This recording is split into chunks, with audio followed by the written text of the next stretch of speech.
На протяжении 70 лет, видимо, после 21 года, когда победила народная революция, и до 91 года наше сотрудничество, экономика и торговля развивалось так успешно, какая была Монголия накануне революции, потом на протяжении 70 лет чего добилась. Значит, я могу сказать, что торговля 90%, более 90% относится к Советскому Союзу, и при этом 40% нашего экспорта составляли, как мы видим, экспорт скота, мясного скота. И 90% составляли большинство, конечно, продукции сельского хозяйства, животноводства. А 6% все, что было связано, кроме рогов и копыт. И поднимаем немножко. Поэтому в настоящее время более торгует со многими странами. Видите, вот наш экспорт сейчас, если при социализме было 90% приходилось на Советский Союз, то сегодня только, здесь написано, около 2%, но за 2017 год составил 1,2% экспорта на Россию. Так что здесь видно, что наша экспорт совсем маленький, и при этом большинство нашего экспорта составляет плавиковый шпат и немножко мяса. Если сравнить с социализмом, то, как было сказано, 40% это мясо, скот.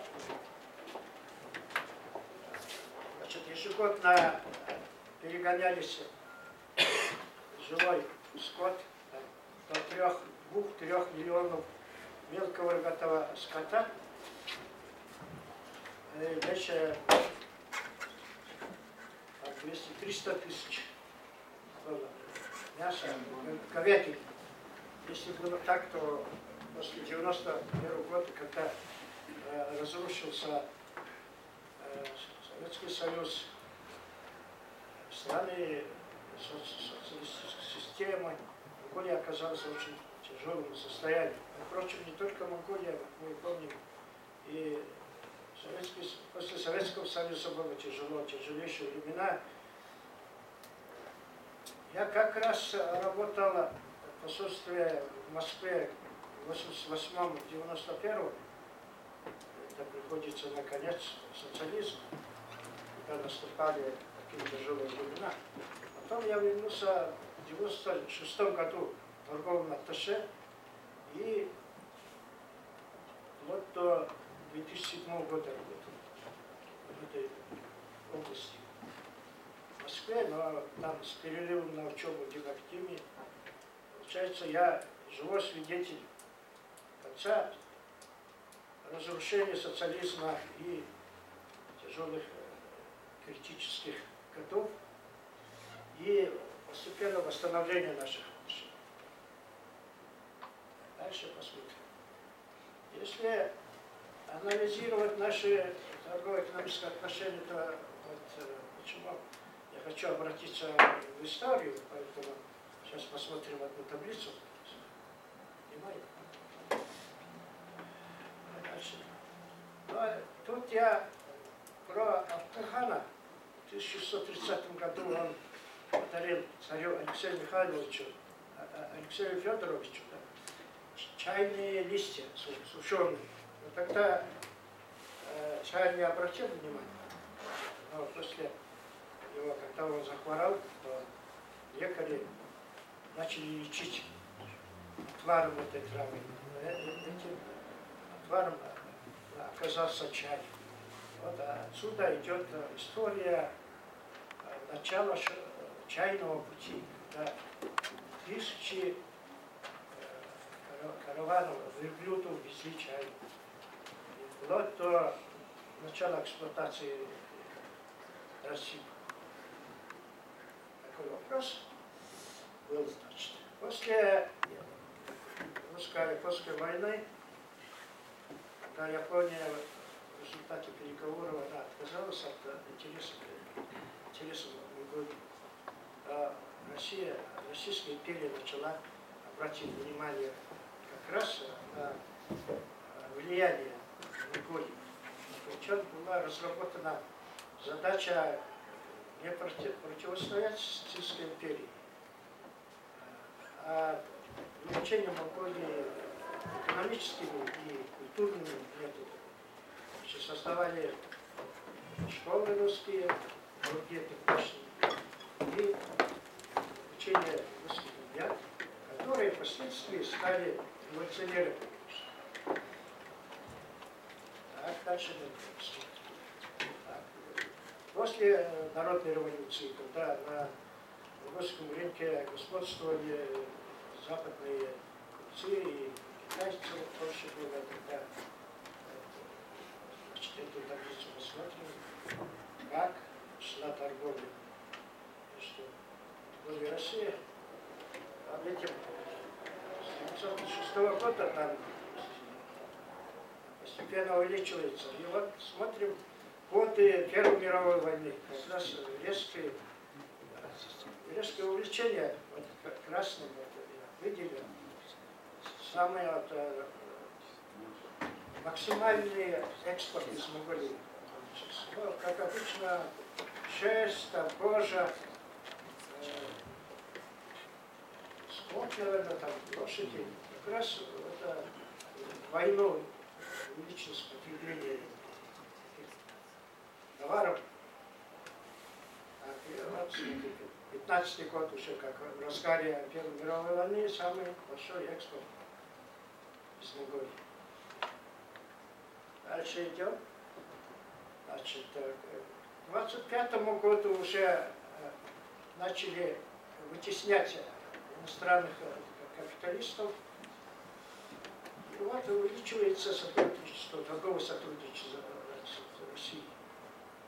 Как раз в предвоенные годы смотрим.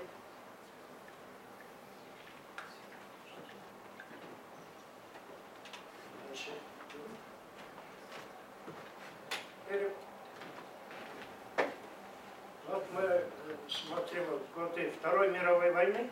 Смотрите, в 1940 году сколько было, значит, торговый оборот 38 миллионов. Да?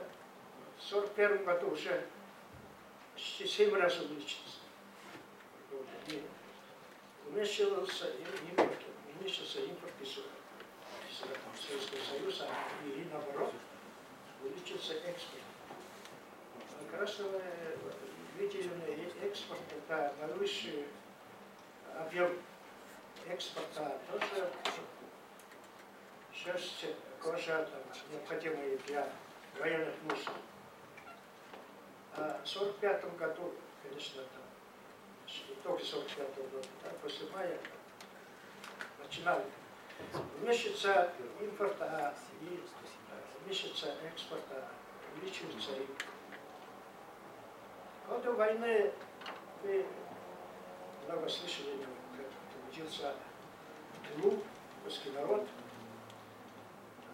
Они, как и советские труженики, они безвременно работали, все для фронта, все для победы. Самое главное, в 1941 году, значит, 22 июня состоялось совместное заседание бюро, там, партии, там, Совмина, Урала, там, и решили выполнить свой интернациональный долг по протоколу 1936 года. И к осени тоже издали указ, где говорилось, постановление говорилось, что без победы над злейшим врагом фашизмом независимости Монголии не будет. Это тогда уже понимали. Вот почему Китайцы, например, начали с 30-х годов, сколько лет они воевали? 15 лет. Русский народ такую помощь не оказал китайцам, а именно советскому народу. Потому что прекрасно знали, от кого зависит наша независимость и развитие. А дальше пойдем. А это уже после войны, когда страны социализма уже, в Китае там народная власть. Но все равно большая часть торговли все равно принадлежала Советскому Союзу. Самый расцвет наших отношений был как раз после середины 60-х, да? 66-й, 70-й, как раз это время, когда председатель Совета Министров Косыгин хорошо поработал. И считается этот период, эта пятилетка считается самым расцветом, да, Советского Союза. Вот в это время был заключен в 1966 году наш договор о дружбе и взаимной помощи. И время наступило время противостояния с Китаем. Этот период я специально выделяю, потому что не только строительство экономическое, но и в Монголию пришли советские войска. Как раз Мао Цзэдун выступал со словами, с призывом к возвращению потерянных территорий Сибири, Дальнего Востока, Монголии. Было время такое тревожное. И случаи, когда в Пекине там Вильбяне, там красные эти ребята там избивали советских, монгольских дипломатов, там переворачивали автомобили, сжигали. Вот. Были, конечно, тревожные дни. Почему я это рассказываю? Потому что молодежь об этом не знает, но есть несколько людей, которые все это хотят заставить забыть или очерняют 70-летний путь развития. Мол, там по неправильному пути мы развивались, там не развивались, а всякие такие плохие вещи говорят. Но народ-то все помнит. Такого не было, конечно. Так, дальше мы посмотрим вот это. Это уже 26 лет после разрушения, да, Советского Союза. Если в 90-м году торговля была 1,2 миллиарда, и начали падать. Мы видим, да? В 98-м достигла минимум наши торговые отношения. Смотрим, 183 миллиона оборот и 38,4 миллиона это наш экспорт. И 144,6 миллиона долларов я показал. Это самый минимум, когда наши отношения достигли почти 10-кратное падение. Да? Вот мы запомним сейчас это 38 миллионов. Наш экспорт.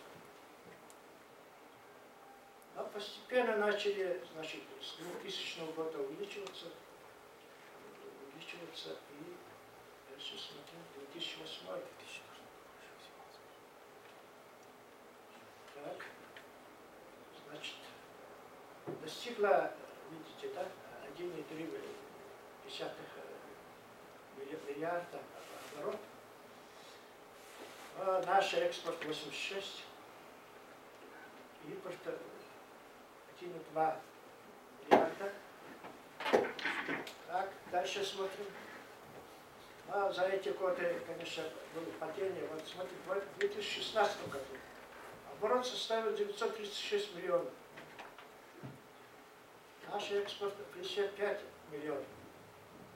А теперь мы смотрим прошлый год. Хотя объем увеличился, смотрим, да? 400 миллионов долларов увеличился.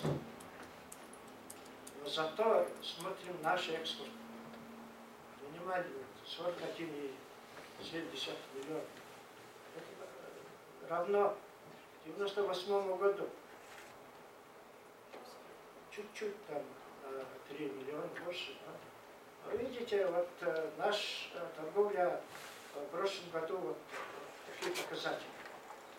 Но я здесь должен признаться, что до 2015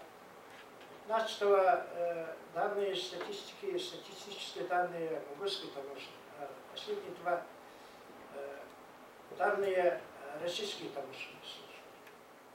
Поэтому не совсем совпадает, но примерно я хотел показать. Примерно. Но бывает там разница 200-300 долларов бывает. Но это все равно ничего не изменяет, но показывает, что наша торговля имеет огромный дисбаланс. Ведь наша торговля сальдо идет отрицательно. 1,2 миллиарда. Хотя Россия более сотрудничает, но мы больше импортируем нефтепродукты. А экспортируем мы большую часть плавниковых шпат. Много мяса в прошлом году, мясо была конина, больше конина. Так что до сих пор остаются барьеры, запреты насчет импорта в Россию мяса, связанное с болезнью, ветеринарным положением. Об этом, наверное, большинство знает об этом. Так, дальше посмотрим.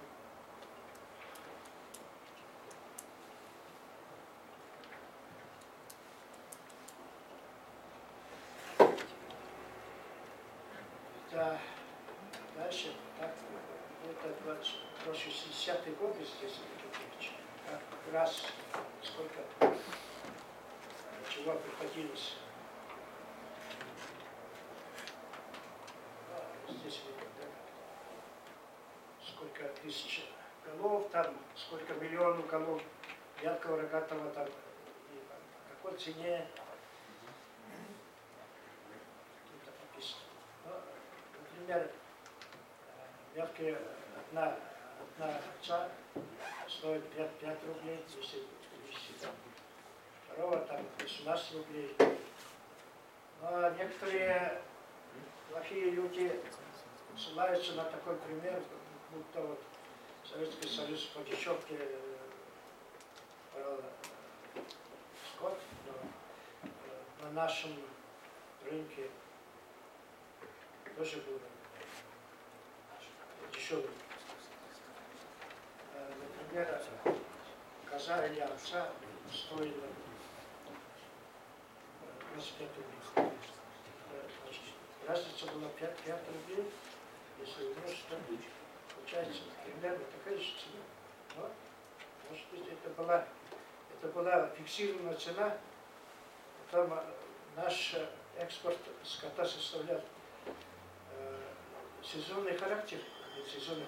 Весной давали деньги, осенью, когда было упитано и гоняли через границу, грузили товарняк и отправляли.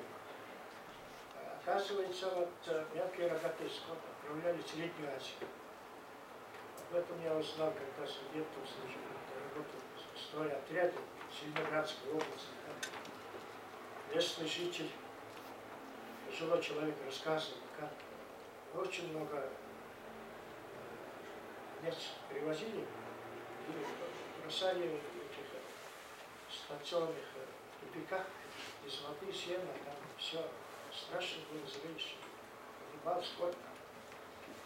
Но сейчас говорят, люди не святущие говорят, Русские вот 2-3 миллиона брали овец, сейчас ни одного не берут. Оказывается, русские большинство не едят, большинство не едят баранину. Отправляли туда, значит. Ну, а такое было положение. Потом, если говорить о настоящем времени, вы посмотрите, какая цифра, да? Какая экспорт маленький получается. Что делать? Вопрос. Так, здесь остановимся. Я, когда был торговым атташе, в 1996 году, я тоже успел делать, изучал этот вопрос. Вот как раз тогда требовались, не доставала вот такая цифра.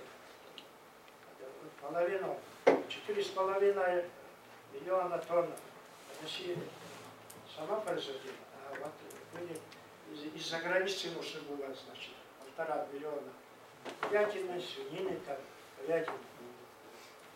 А третья колонка показывает современное положение. Да? Вот последние цифры. Курятина уже 4,8 миллиона тонн производит. Больше, чем собственные нужды, да, экспортируются. Также дело со свиными. А говядина производится, смотри, 1,3. А там остается почти 300 тысяч, будем считать. 300 тысяч тонн это закупается за границей. В основном там Бразилия. В декабре, вот вы помните, 1 декабря запретили из Бразилии, потому что они гормоны роста мышцы, оказывается, инъекции делают. Поэтому, когда запретили, то соседние страны Латинской Америки, да, Уругвай, Аргентина, они начали поставить. Но если мы, Россия, вот единственная страна, больше иногда даже только Монголия поставляет. Сейчас мы не можем конкурировать. Хотя вот из 300 тысяч тонн мы можем 100 тысяч тонн поставлять. Но все равно по разным показателям мы не способны конкурировать. Во-первых, это ветеринарные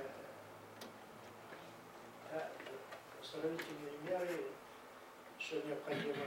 Потом структура мяса, как может быть, по ценовой, по всем этим показателям, конечно, мы проигрываем.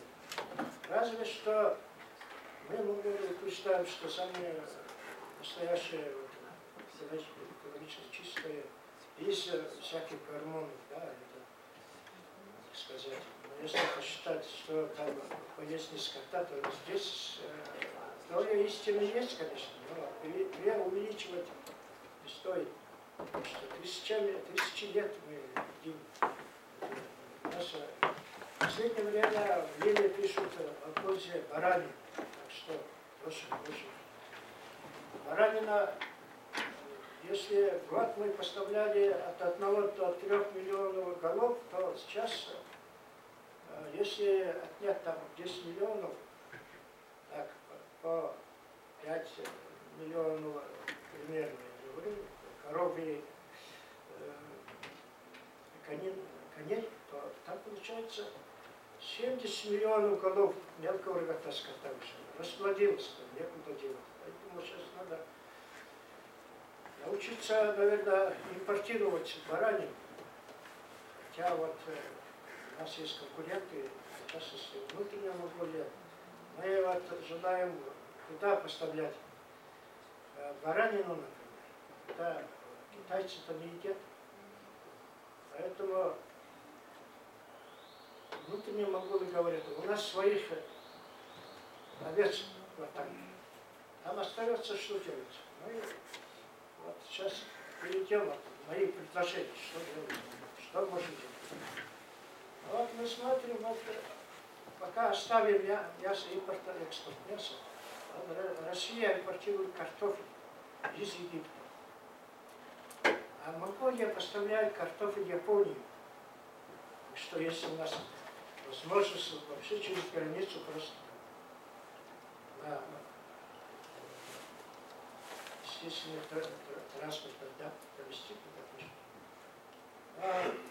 Ссылаются вот сейчас ветеринарные, зооветеринарные, там, сельскохозяйственные различные тарифные, нетарифные барьеры, есть там транспортные тарифы высокие, там всякие. Оказывается, мы можем из ЖД-транспорта мы можем поставить овощи, да? Тоже чисто, без всяких удобрений. А дальше мы можем, я, например, считаю это как российских олигархов привлечь. Как раз сейчас наступило времена, плохие времена для олигархов, которые спрятали, как говорят, да, эти миллиарды долларов там, в Америке и Великобритании, уже начинают конфисковать. Русские олигархи не знают, куда бежать. Мало привозят, но все равно привозят. Но смотришь, например, Виктор, вот это Вексельберг, да, он же 10 лет назад просил монголов там предоставить ему вот возможность участвовать в проекте по освоению серебряного рудника в Аскате на Алтае. Да? Тут были трудности с монгольской стороны, труднодоступные горы, там, а с российской стороны была возможность еще это привлекать. Да? Он предлагал, пока серебро в мире, да, цена высокая, давайте сотрудничать. Но наши что-то прометрили, и момент был упущен, и цена упала. Но сейчас трудно его позвать, если он начал заниматься тепличным хозяйством. Такая информация была в российских средствах СМИ, да? Он где-то Краснодарский, то ли Симферополь, там, знаю, там он посчитал, что много солнца там и начал строить тепличное хозяйство. Вот есть возможность его, значит, попросить или привлечь, немножко денег туда отправить в городе, там, где больше солнца, тепла, земли много, и воды так не хватит. Хотя он, если не обидится, он бы мог туда. Но не только он, много олигархов, много русских с деньгами возвращаются в Россию. Поэтому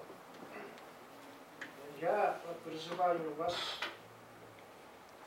в наших трудах здесь напомнить об этой возможности, что вы могли как раз капитал инвестировать в Монголию и там создать кластер по созданию выращивания сельхозпродукции.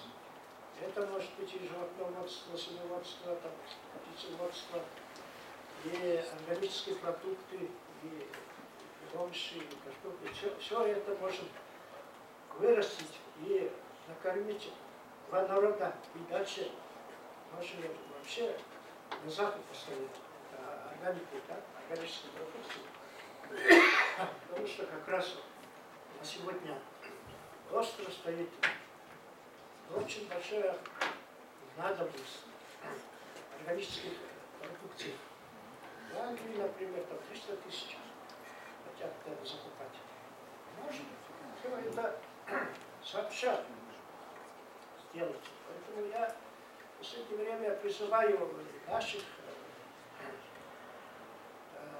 бизнесменов, пока и чиновников правительства, не говорить каждый раз во время встречи с российскими коллегами, все время они просят, давайте берите мясо, берите мясо.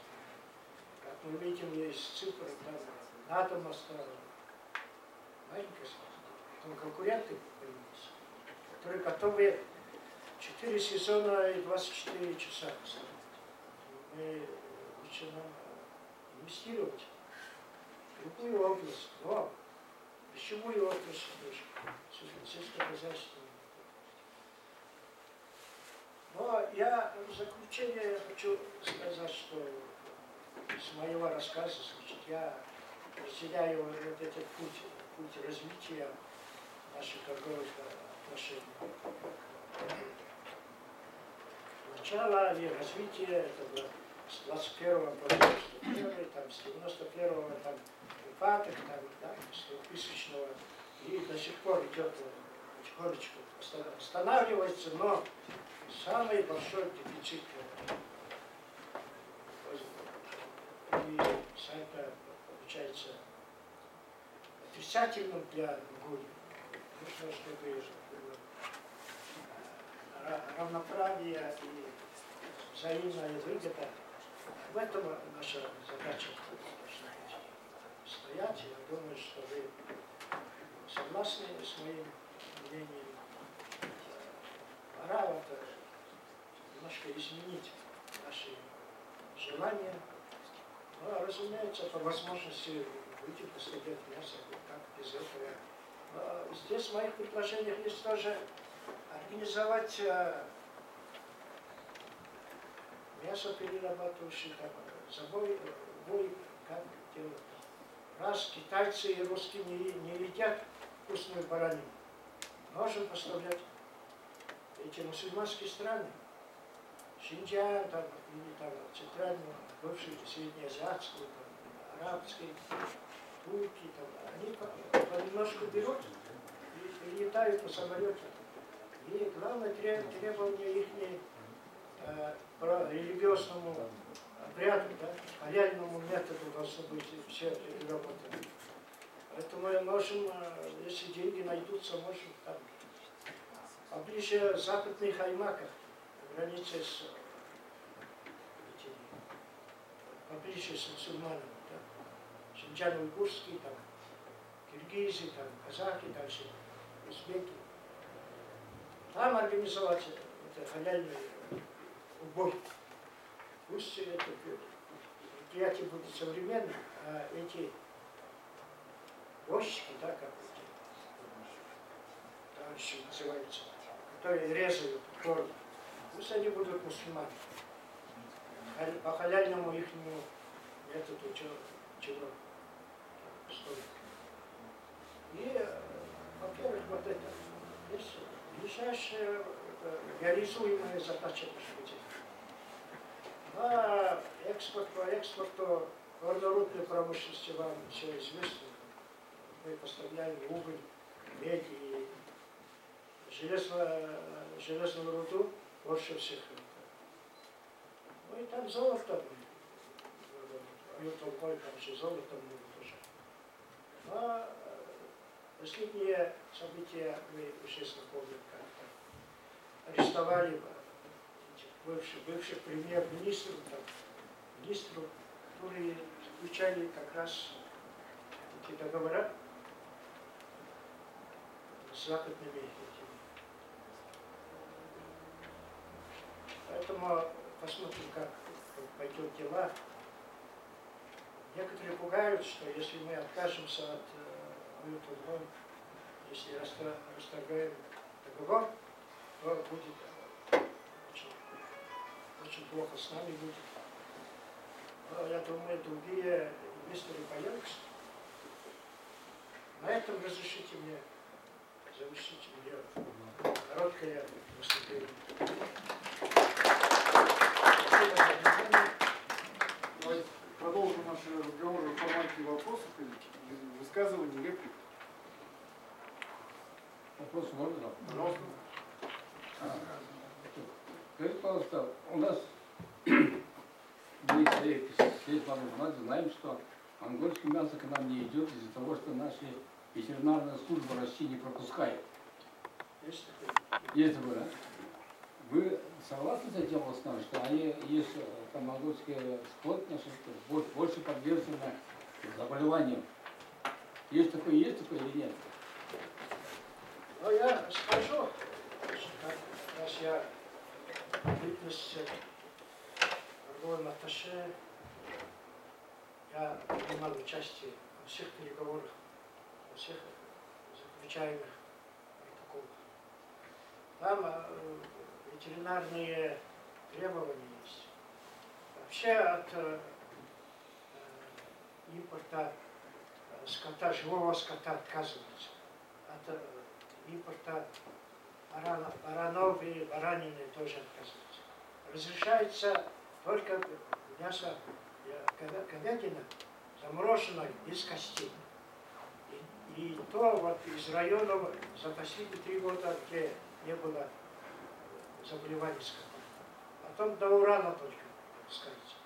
Потом не разрешается на розницу, только для мясопереработки. Вот такие требования. Сейчас вот трудно значит, во всей стране вылечить. То в одной области, то в другой области, то в 3 областях. Вот эти ящики.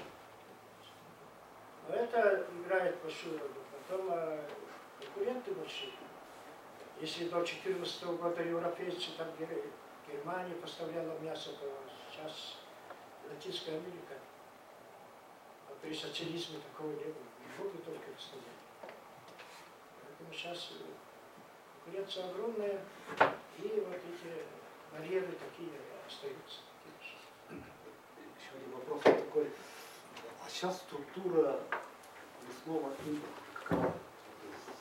100% из них сколько в России, сколько в Китае, куда еще идет? Экспорт. Это экспорт, настоящий. Ну, сейчас немного, я говорю, 800 тонн. И больше и Китай, и Россия в прошлом году, например, больше конины брали. А еще куда идет? Но баранина идет арабские страны. Они, шейхи прилетают с самолета. Они сами там все завод делают по их халяльному методу. Наши русские пастухи сначала протестовали. Они больше этих молодняков режут. Поэтому сейчас, наверное, рыночные отношения немножко знакомые, деньги нужны, поэтому еще протеста нет. В прошлом году, например, тысячами заливали еще баранину. А Китай берет, и Вьетнам берет козлятину. Почему? Потому что баранов считают, если дословно перевести, морда горячей. Халон считают. Шоба. Я мало в Петербурге пошел. Я их потребности, потому что это связано с их жарой, что ли. Они больше козлятину берут. А китайцы вообще не различают, говорят, козу и барана. У них слово одно слово. Наши китаеведы знают, наверное. И козла тоже называют они. Можно еще вопрос? Какие конкретные предприятия реализуют животноводческую продукцию на территории России? И потом, какую они получат таможенные пошлины? И есть ли квоты? И насколько им это выгодно этим предприятиям заниматься экспортом? Может быть, им даже легче, проще реализовывать государственные? Ну, по протоколу ветеринарных служб нашей страны, при импорте мяса из Монголии, при забое приезжают российские ветеринарные врачи.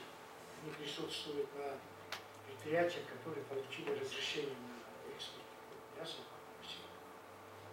Ну и больше говядина там решена, заморожена. А Россия традиционно через границу ближайший, Лауденский мясопром, Иркутский мясопром и дальше Забайкалье. Эти предприятия как раз со времен социализма, видимо, это говяжью тушенку так делали. А у нас в последнее время, в последние годы появились тушенки из улан-удайского лесокомбината. Видимо, перерабатывали и нам. Китайцы, например, кожу у нас по дешевке покупают за 5 долларов. Они перерабатывают и обратно на наши предприятия по 50 долларов. А таможенные пошлины сколько составляет на говядину? Ну, а вообще-то по кодексу, таможенному кодексу России это же 25, 25 до 28%. Это для стран, пользующихся льготами. А для Австралии, там, которые Новой Зеландии, например, да, они двукратно, более 50%. По законодательству вашей таможенной атаки. И есть еще льготы. Получается 2,5. Ну и на некоторые виды сельхозпродукции 15. Но все равно это остается высокой. А как запрещают? Квота есть? Квота. Предел сколько могут продать? Видимо, мало дают, если 800 квартируется. Видимо, сейчас такой большой необходимости нет. Если в годы 2 войн огромное количество шерсти кожи брали для конницы и солдат, наверное, шинель делали, там, полушубки и валенки. Сейчас я лично не видел ни монгольского, ни российского солдата, который одевается в овчинную шубу и ходит в валенках.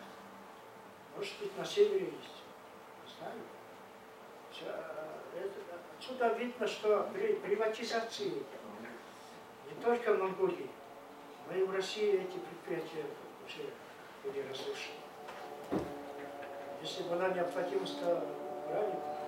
Но в связи с этим, в связи с тем, что Россия не стала закупать там шерсть, кожу, но зато китайцев, поэтому мы спасаемся, так сказать. Но все равно там остается. Скот-то вырос там почти 3-4 раза. И за бесценки покупают, поэтому скотоводы вообще не заинтересованы. Собирают там шерсть, там кожу, там, они бросают. В селу там гоняются. Потому что в студенческих отрядах будут собирать. Еще один вопрос можно. А вот, например, вы сказали, отношения ухудшились. Когда вот отношения ухудшаются, они что делают? Квота ограничивают или пошлину поднимают? Каким образом меняет отношения? Здесь я имел в виду торговые отношения, торгово-экономические отношения. Они упали, будем сказать. Не ухудшилось, а упали. Из-за чего? Причина? Переход на рыночные отношения, переход на твердую валюту. Ни у кого не оказалось валют, долларов не было. Русские, например, покупали мясо, обещали неслыханные доллары. Монголы терпеливо ждали годами. Мы хотели там суровые годы, особенно зимой, электроэнергию и кисель. Тоже у нас не было. Мы обещали быстро, вот, на той неделе оплатить, не могли достать доллары. Был такой период, когда друг друга очень, с одной стороны, заставляли ждать, с другой стороны, не могли оплатить. И вместе с этим торпедство, например, аппарат торгового советника, все было сокращено. Если там 30-40 человек работали в торпедстве, то оказалось с 98-го 2 человека. Один советник и один торговый атташе, и тот наш покорный слуга. Трудные были времена. Сейчас более-менее вот, мы радуемся, в прошлом году картине 3 миллиарда долларов, то при близко, если рассмотреть, то вы видите, там наш экспорт вообще 45 миллионов. Вот такие дела. Поэтому наши ожидания всегда при встрече с руководством, да, Российской Федерации. Вот одни и те же слова. Давайте вы увеличьте транзитную перевозку. Во-вторых, берите мясо. Берите мясо, пожалуйста. Но на самом деле вот необходимости нет сейчас. Поэтому я говорю, сейчас надо инвестиции, другое производство. Используя те же тоже сырье. Вот это как сделать. Я добавлю две вещи. Во-первых, это почему Россия не берет мясо. Это, в принципе, тут есть натуральная причина. Когда мы переходили к рыночной экономике, они приватизировали все скота, ликвидировали вместе с ним ветеринарные службы. То есть это ветеринарные службы стали частными. Но когда эти пастухи, они не хотят сделать вакцины или проходить там профилактические вещи. Из-за этого эти болезни начали распространяться. А когда эти болезни распространяются, в международной практике и страны не берут мясо из того района, где есть эти болезни. Это по правилам Всемирной ветеринарной организации ВТО, Всемирной торговой организации тоже. Поэтому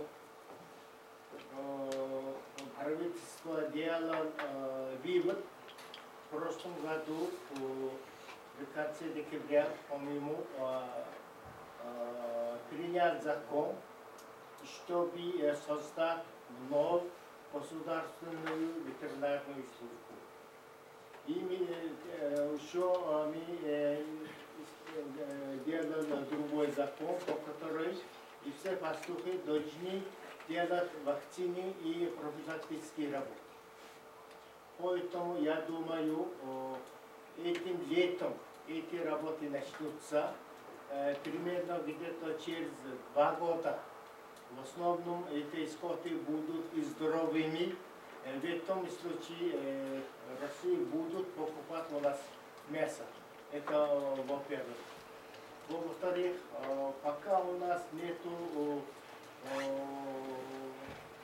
большой возможности термообработки мяса.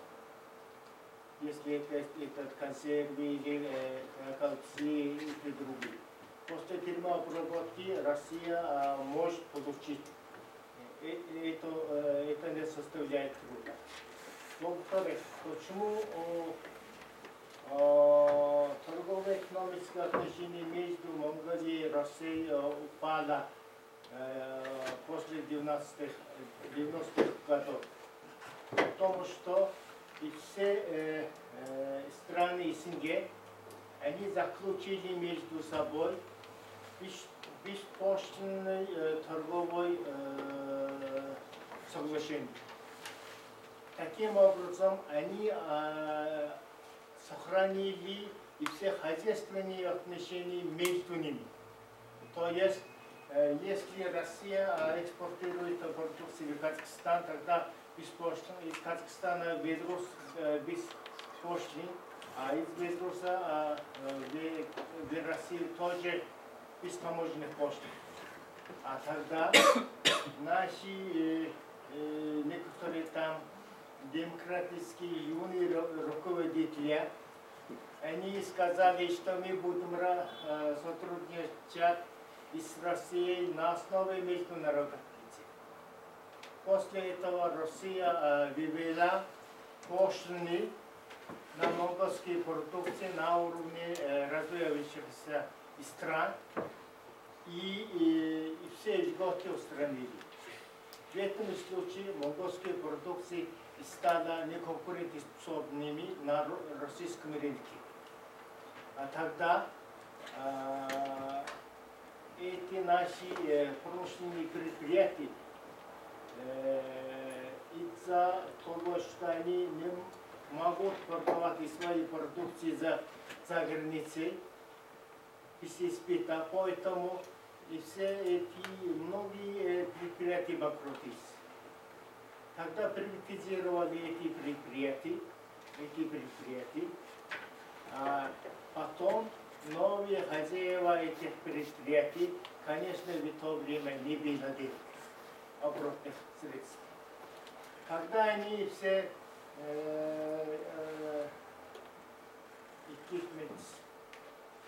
оборудовали, они сняли и экспортировали в Китай как металлолом. И так у нас в то время промышленность составляет где-то 30% в экономике, а теперь у нас промышленность составляет всего 7%. Наверное, сейчас мы прекрасно понимаем, чтобы экспортировать и чтобы развиваться, нам нужна промышленность. Поэтому мы делаем сейчас акцент на развитие промышленности. Это очень важно. Еще мы смотрим, что самый возможный рынок испита монгольской продукции – это Россия и Евразийский экономический союз. Потому что у нас существует где-то 6 тысяч стандартов разных продукций, а половина этих стандартов отвечает требованиям ГОСТа. То есть, это, если мы производим продукцию, половина может реализоваться на российском рынке. А теперь мы предложили и работаем последние 2 года с Евразийским экономическим союзом, чтобы заключить договор о создании зоны свободной торговли. В этом случае может это нам помогать намного развивать наше сотрудничество. Потому что на российском рынке пошлины не так уж большие, высокие, но все равно есть тарифные барьеры, там санитарные требования, еще там некоторые там разрешения и другие. Бестарифные барьеры очень высокие. По некоторым исследованиям это бестарифные барьеры в России достигают где-то 35-40 и иногда чуть больше. Поэтому нам самый хороший способ развития наших отношений это является заключение договора о создании зоны свободной торговли. А вот извините, Алтанбулат же создали, есть Часто Алтанбулат не работает, да? Она работает? Именно Алтанбулат. Я сказал, Булат такого нет. Нет, Алтанбулат. Вы знаете, в принципе, мы немножко работаем самостоятельно до сих пор. То есть мы хотели создать в 5 местах зоны свободной торговли, но не сотрудничаем с соседними государствами. Поэтому и все эти работы не имели успеха. Делая вывод об этом, мы сейчас работаем с Китаем, чтобы создать совместную зону свободной торговли берем замуты. Наверное, в конце этого года будет работать. Но потом мы хотим работать с российской стороны, чтобы создать на совместной границе совместную зону свободной торговли.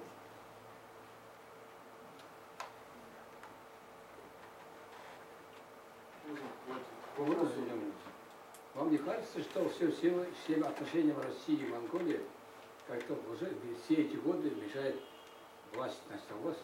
Парламентская республика, во власти меняется часто. Демократы, половина демократов, половина коммунисты, потом и правительства разные политику ведут. Если у вас же дискуссия идет вести президентскую форму правления. Вот на это вы готовы идти, народ Монголии или нет? На президентскую форму правления, как в России?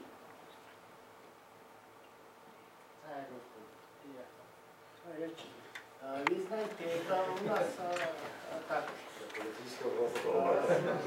У нас так. По наставлению валютного фонда, Международного валютного фонда и американцев, у нас проводили неолибералистическую политику.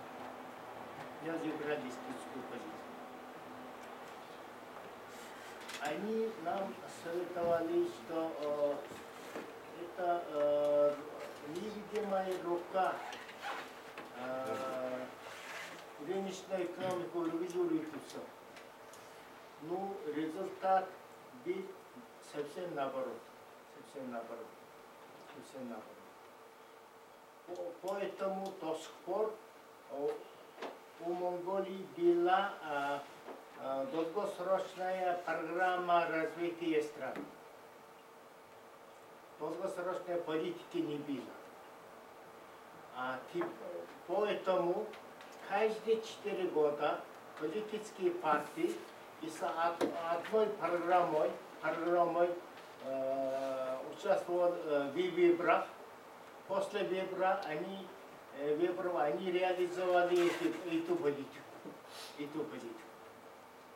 Ну, это является очень вредным для страны, поэтому несколько лет, 2-3 года назад, делали заключение, что в стране нужна стратегическая линия развития страны, поэтому там мы приняли 2 закона.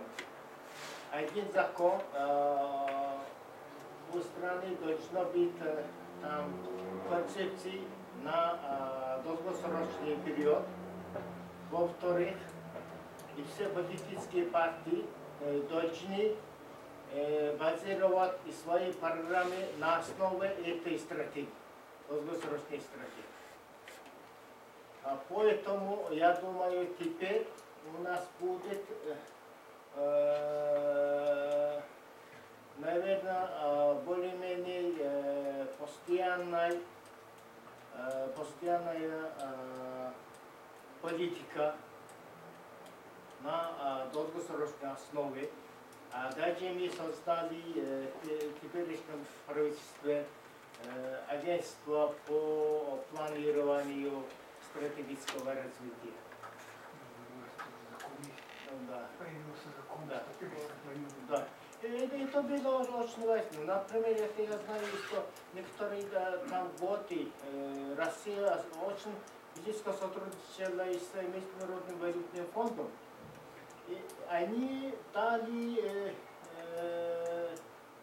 разные советы, чтобы расформировать экономику. Поэтому как Россия страна с большим потенциалом ума, они уже обнаружили это, потом отказались от помощи Международного валютного фонда и начали делать свои дела. Спасибо. насчет президентской республики у нас до сих пор не решен, а идет бурная дискуссия по поводу включения, которые изменили нашу конституцию. Ну, до сих пор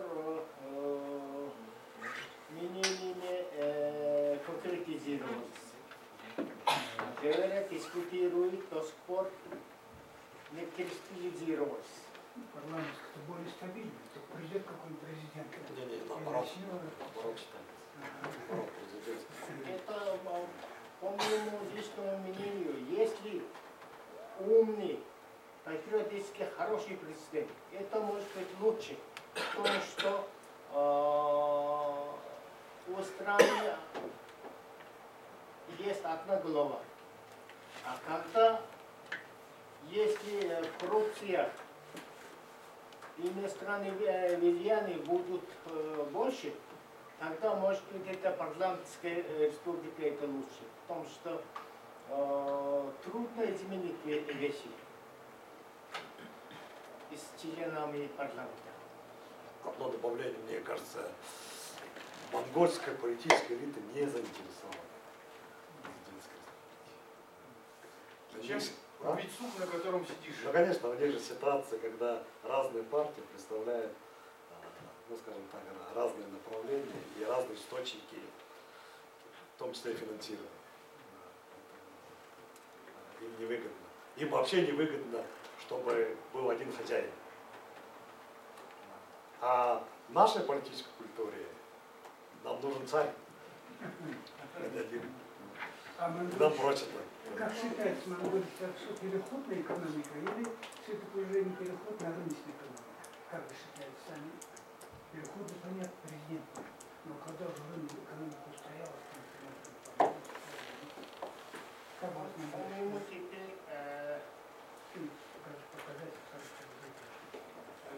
эта рыночная экономика не существует в мире. Чисто рыночный. То есть до 2009 года, до кризиса мирового денежного финансового кризиса, эти рыночная экономика пропагандировалась, и страны должны были преследоваться Международным валютным фондом. Когда мировой кризис был, там эти западники, они не способны были управлять мировой экономикой. Тогда создалась группа 20. Эта группа 20 первый сделал заключение о том, что это Вашингтонский консенсус или неолиберальные концепции, они не соответствуют действительности, теоретически не оправданы. Поэтому это Вашингтонская конференция группы 20 делала заключение, что и с этого момента мир будет развиваться и придерживаться концепции рыночной экономики с государственным управлением. То есть это классический пример, это Китай, Россия и другие. Даже американцы признали эту концепцию. После этого ученые, которые работали в этом направлении, начали возвращаться работать в Соединенных Штатах. А наоборот, боится тоже вот так и развивающая экономика, переходная экономика, и с рыночной экономикой у них классификация осталась так старая, У них, в принципе, остались. Они теперь, вы знаете, они полностью не отказались, но признали это решение в группе 20 в 2011 году. Это 3 года спустя. Они облегчили свои условия сотрудничества с развивающимися странами.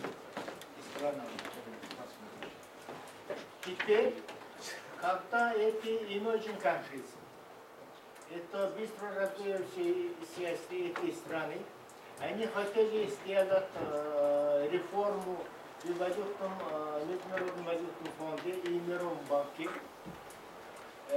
Обсуждали много раз. Эти американцы, они не хотят сделать эти реформы там.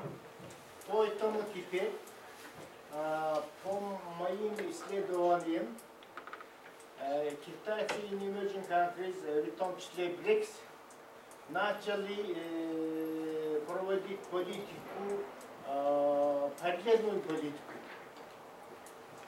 То есть это они создали там Азиатский банк финансированной инфраструктуры, БРИКСский банк развития, там что фонд шелкового пути.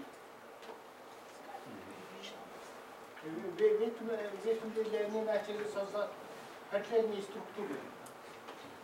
Коллеги, я предлагаю сделать большой перерыв, тем более, что многие вопросы, которые сейчас не были заданы, но готовы к обсуждению, можно задать по итогам второго нашего доклада, тем более он очень близок к тематике, он тоже связан с торгово-экономическими отношениями, как уже с южным цветом Монголии.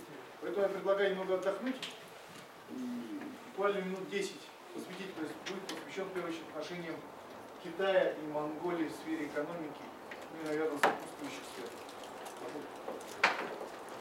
Спасибо, добрый день, коллеги, дорогие друзья.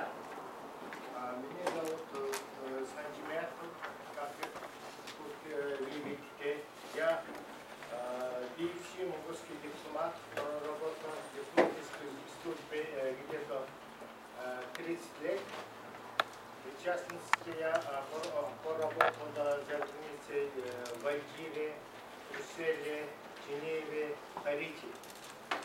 А теперь 6 лет я преподаю в Московском государственном университете и выпустил где-то 10 книг и работаю с студентами и молодежью с большим удовольствием.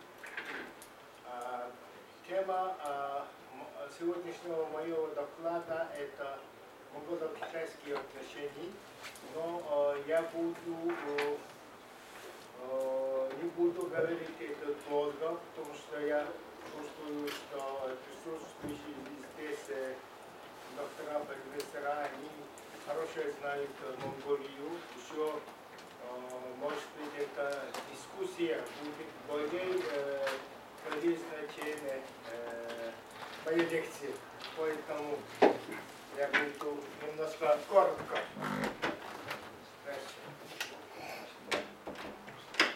Ну, вы знаете, это, у нас в Монголии только 2 соседа, Китай и Россия. А у нас установились дипломатические отношения в 50-х годах. Открыли наши посольства в Пекине, в Улан-Баторе. У нас, так как всего 2 соседа, поэтому в концепции монгольской внешней политики передает большее значение нашим приоритетные значения на развитию отношений с 2 нашими соседями. При этом подчеркивает, что мы хотим развивать отношения с нашими соседями на основе балансированной основы. То есть мы пытаемся иметь балансированные отношения между нашими соседями.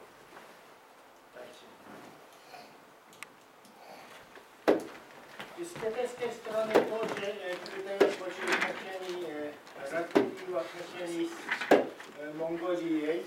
Си Цзиньпин сказал, что соседские страны имеют высокие стратегические значения для Китая и с точки зрения географического положения сосуществующей природной среды двух сторонних отношений. При этом он особо подчеркнул, что региональное сотрудничество в области безопасности является общей задачей всех соседних стран.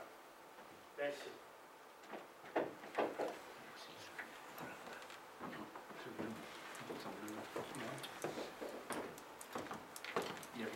Вы знаете, у нас были там некоторые проблемы до сих пор на территориальную целостность, независимость Монголии. Но юридическом основе политически у нас нету никаких проблем. Это фиксированный в договоре, заключенный с Китаем в 1997 году. Первая статья договора говорит, что стороны взаимно признают независимость, суверенность друг друга, уважают территориальную целостность каждой страны, будут развивать добрососедских, дружеских отношений и сотрудничества на основе принципа ненападения, невмешательства во внутренние дела, равноправия и взаимного выгода. На этой основе мы развиваем наши отношения с Китаем. В 2011 году мы повысили наши отношения на уровень стратегического партнерства. В 2014 году повысили уровень наших отношений на уровень комплексного стратегического партнерства. И с Россией у нас уровень нашего партнерства на уровне стратегического партнерства. И с Китаем комплексного стратегического партнерства. А из других азиатских стран, из Японии у нас стратегический уровень. Дальше.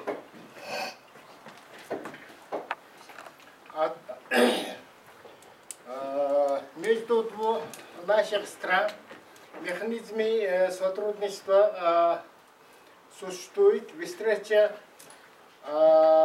между постоянными комитетами парламентов, межпарламентской комиссией, подкомиссией по сотрудничеству по минеральным ресурсам и развитию инфраструктуры, совместная комиссия по сотрудничеству пограничной воды. И здесь эта комиссия существует на трехсторонней основе. Там на востоке существует это трехстороннее сотрудничество. Это покрывает тоже консультативная встреча между МИД Монголии и правительством внутренней Монголии Китай. Это из монгольской стороны это МИД Монголии, из внутренней Монголии это правительство внутренней Монголии существует. Монгольско-китайский форум по информации и прессе, Монголо-китайский совет по гуманитарной обмене, стратегические переговоры между МИД двух стран. Эти механизмы сотрудничества существуют между нашими странами. Дальше. Да. Как вы знаете, это раньше при социализме и все наши торгово-экономические отношения были развивались с Советским Союзом или и социалистическими странами. Теперь наши торгово-экономические отношения в большинстве случаев с Китаем. Дальше. Еще дальше.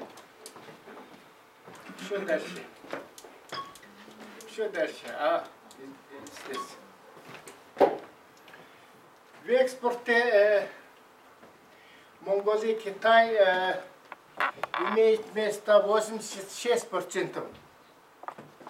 То, что мы экспортируем, полностью покрывается Китаем.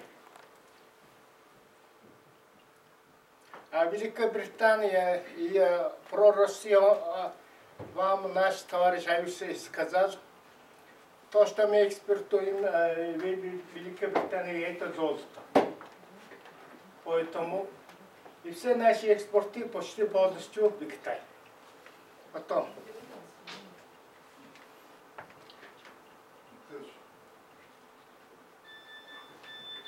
Импорты. В импорте это Китай 33%, Россия 26%, как наш коллега Аюши сказал, что в принципе мы импортируем нефтепродукты из России. А там из других стран очень мало. Здесь американцы 5%, Корея, Ферге и другие. В основном мы импортируем там техники, оборудование из других стран. Китай является самым дешевым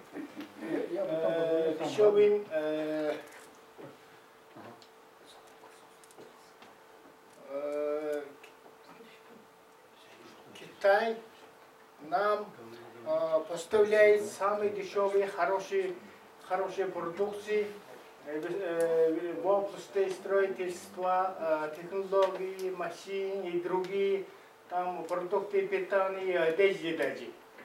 Мы все импортируем из Китая. Дальше. Что касается инвестиций в Монголии, это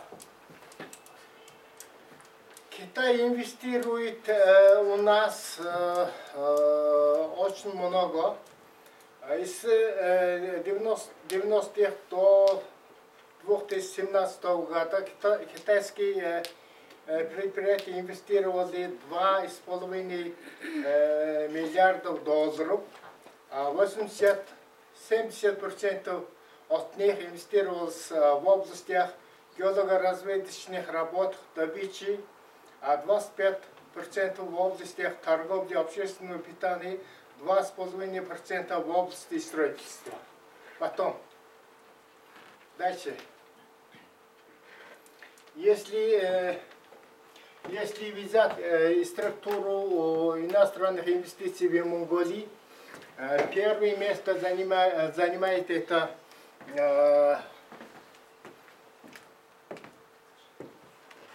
Канада.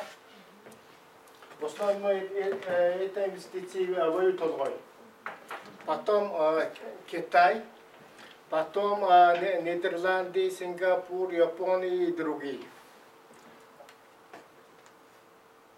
России вообще нету, да? А? России там вообще нет. России вообще нету.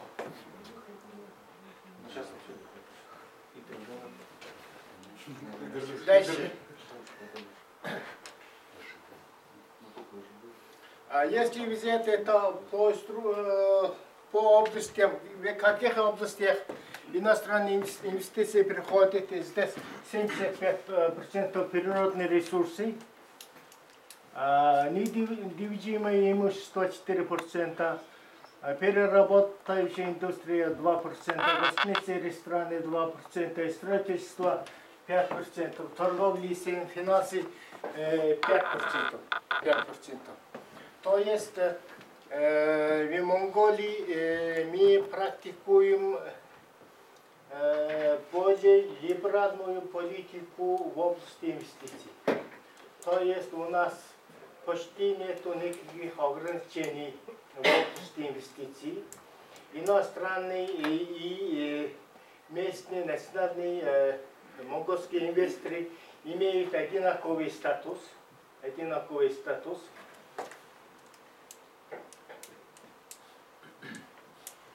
Также это по правилам Международной торговой организации, Всемирной торговой организации. Это финансы, торговля. В этих областях мы, в принципе, можем иметь некоторые ограничения. Но у нас нет никаких ограничений. Они свободно инвестируют. Потом Дальше.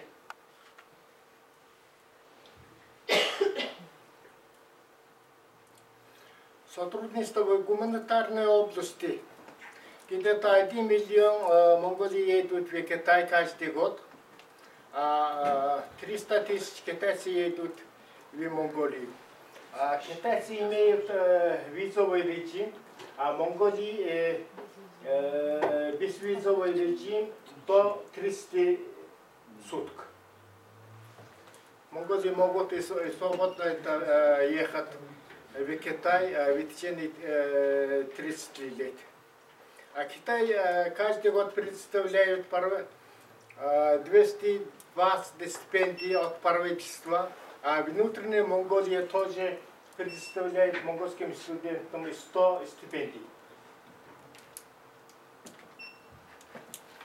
В рамках двусторонних отношений предоставляются около 200 краткосрочных стипендий. Работает культурный центр в Улан-Баторе с 2010 года. Китайцы приглашают ежегодно где-то 50 журналистов и 100 молодых людей для ознакомления с Китаем. Они организуют разные там познавательные туры в Китае. Потом дальше. Ну, конечно, у нас там заключены многие договора, по-моему, где-то 2000. В том числе мы можем здесь посмотреть, что договор о дружбе и взаимной помощи, пограничный договор, торговый договор, ну, потом есть другие договора, которые заключены были в последние годы. Дальше. Ну, если вас интересует, есть там другие договора. Ну, в принципе, сейчас какие вопросы стоят в отношениях, монголо-китайских отношениях? Во-первых, это создание монголо-китайско-российского экономического коридора. Это самый актуальный вопрос. Во-вторых, мы хотим это создать совместную зону свободной торговли в регионе Замы-Уде. В-третьих, мы хотим, чтобы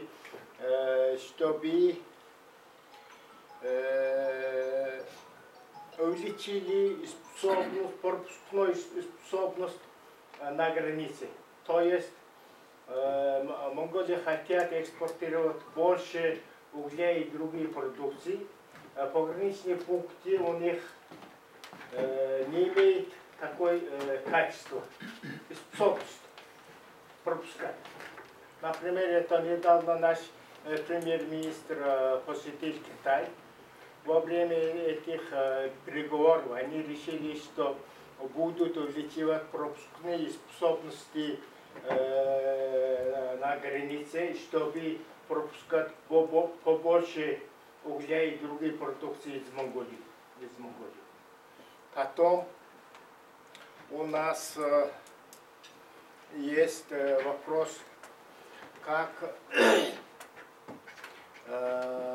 мы можем построить железную дорогу, чтобы транспортировать монгольские экспортные продукции. Ну, были очень много дискуссий, говорили несколько лет, до сих пор не нашли решения этих проблем. Ну, конечно, из Китая они построили 7 веток железной дороги на границу Монголии. И с нашей страны до сих пор мы не построили, чтобы соединить эти железные дороги. Но там была одна проблема, как мы можем построить железную дорогу с какой шириной. у нас есть это российский стандарт, у Китая это узкий. Поэтому мы должны это решать эти проблемы, потом это присоединить наши железные дороги. Но очень интересно, что эти 7 веток, которые построили уже китайцы, эти 7 веток были нарисованы Sun Yat-сеном. В начале прошлого века. Он опубликовал одну книгу «Стратегия перспективы развития, стратегического развития». Там эти 7 ветки нарисованы, которые полностью совпадают с настоящим положением. Поэтому из этого видно, что китайцы планируют свои вещи основательно, видя на многие годы вперед.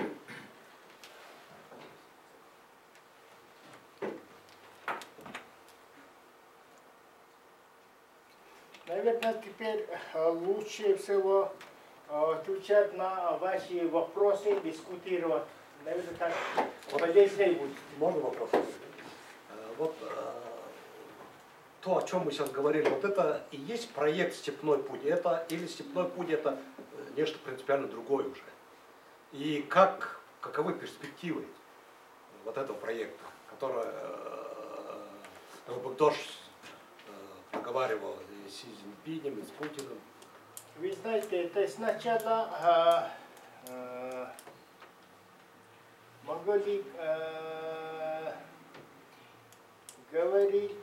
у нас говорили, что степной путь это часть экономического коридора.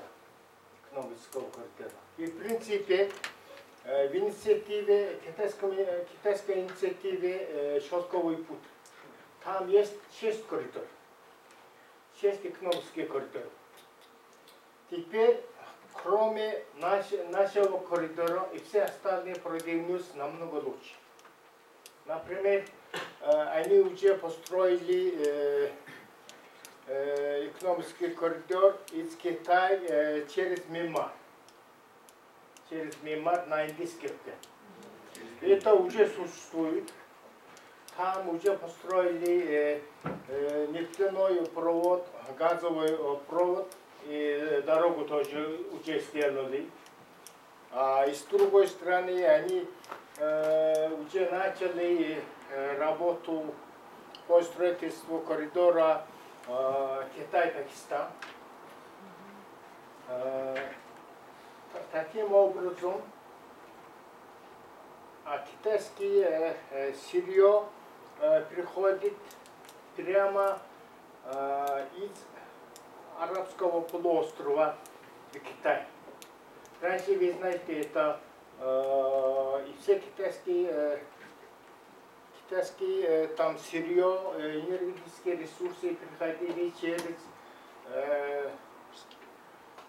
Малакский пролив. Там очень много спорных вопросов, очень узкий пролив. Через него и все китайские, японские, корейские паровозы приходят, не было гарантии безопасности. Поэтому основной задачей инициативы «Шелкового пути» является иметь безопасный доступ к сырьевым ресурсам. Через Казахстан они уже построили многие там железнодорожные маршруты. По моим счетам уже существует 8 маршрутов. Уже по 8 маршрутам китайские товары идет на Европу и обратно. Это дает большие преимущества китайским предприятиям, так как Раньше, если они отправляли китайские товары морским путем, это занимало где-то 45-50 дней. А когда отправляешь поездом, это 10, 12, 14 дней. Это намного облегчает. Потом китайцы, они реконструируют почти все европейские порта, пропускные способности увеличились. А потом, когда приходит на Средиземное море, оттуда на континентальную Европу деревни дороги тоже реконструируют китайцы.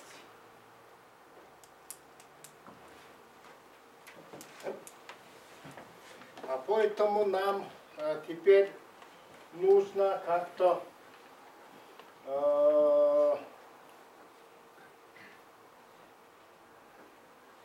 делать реальные работы, чтобы построить наш экономический коридор. Это самый важный вопрос.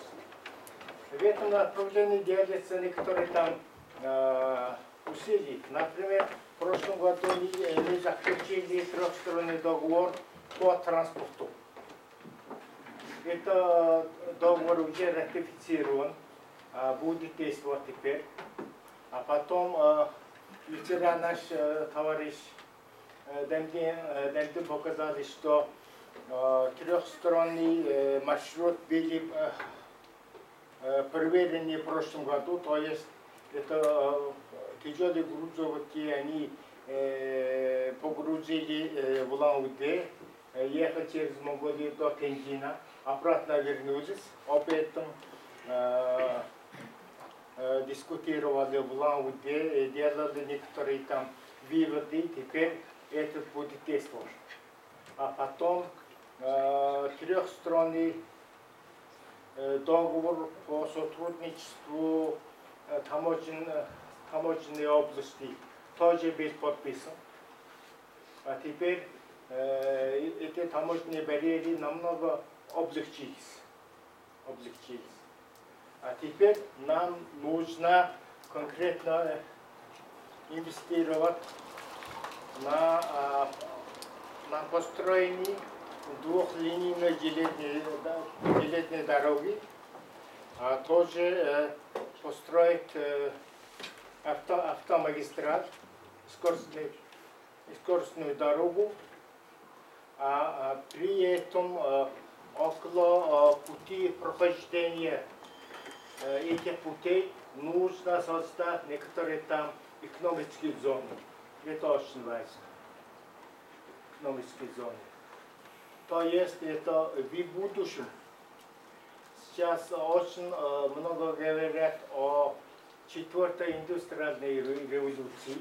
При этом и все производства, снабжение и распределение будут делаться компьютером на основе этих chain.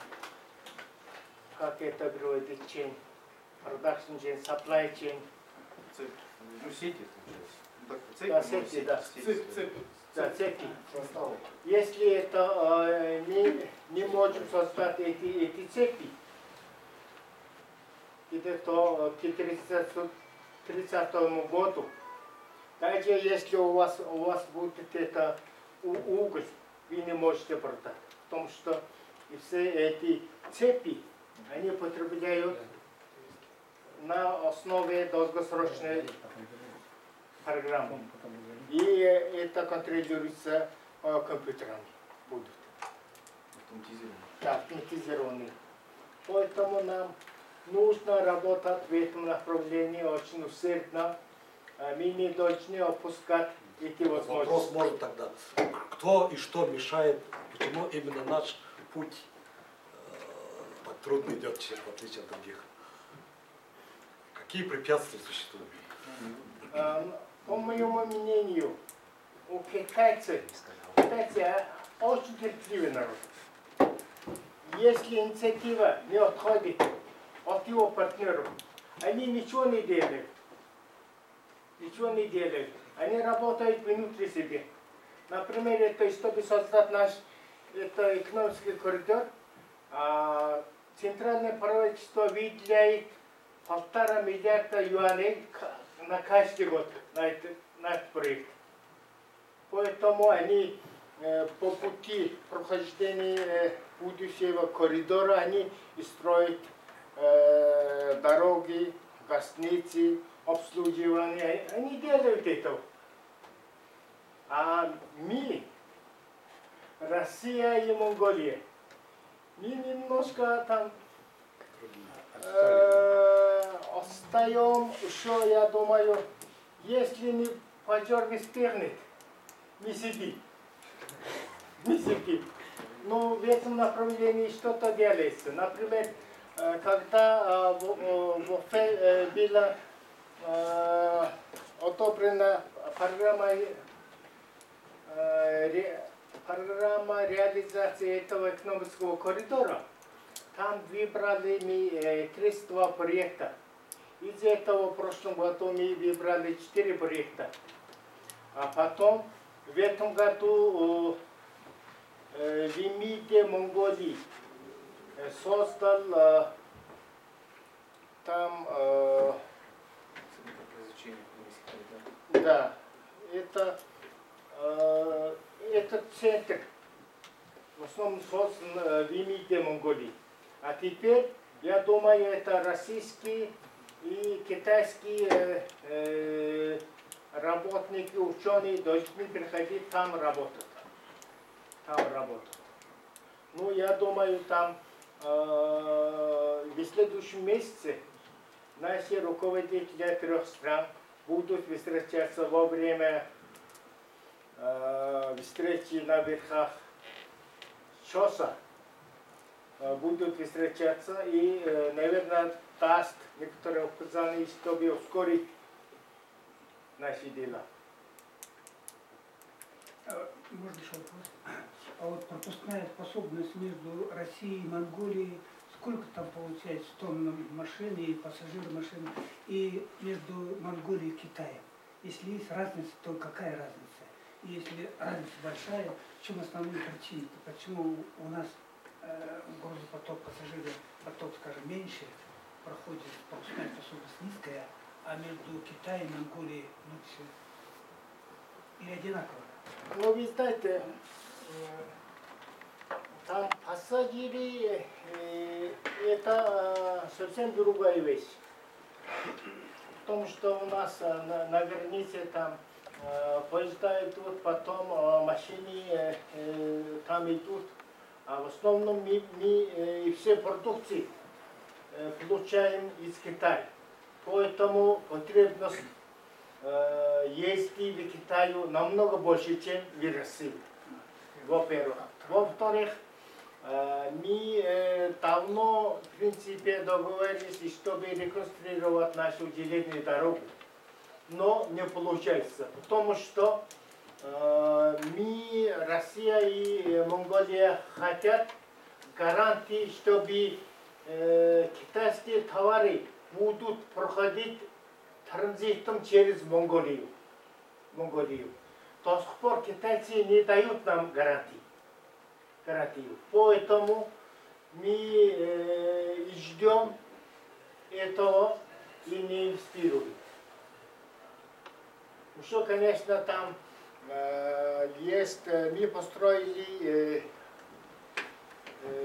асфальтную дорогу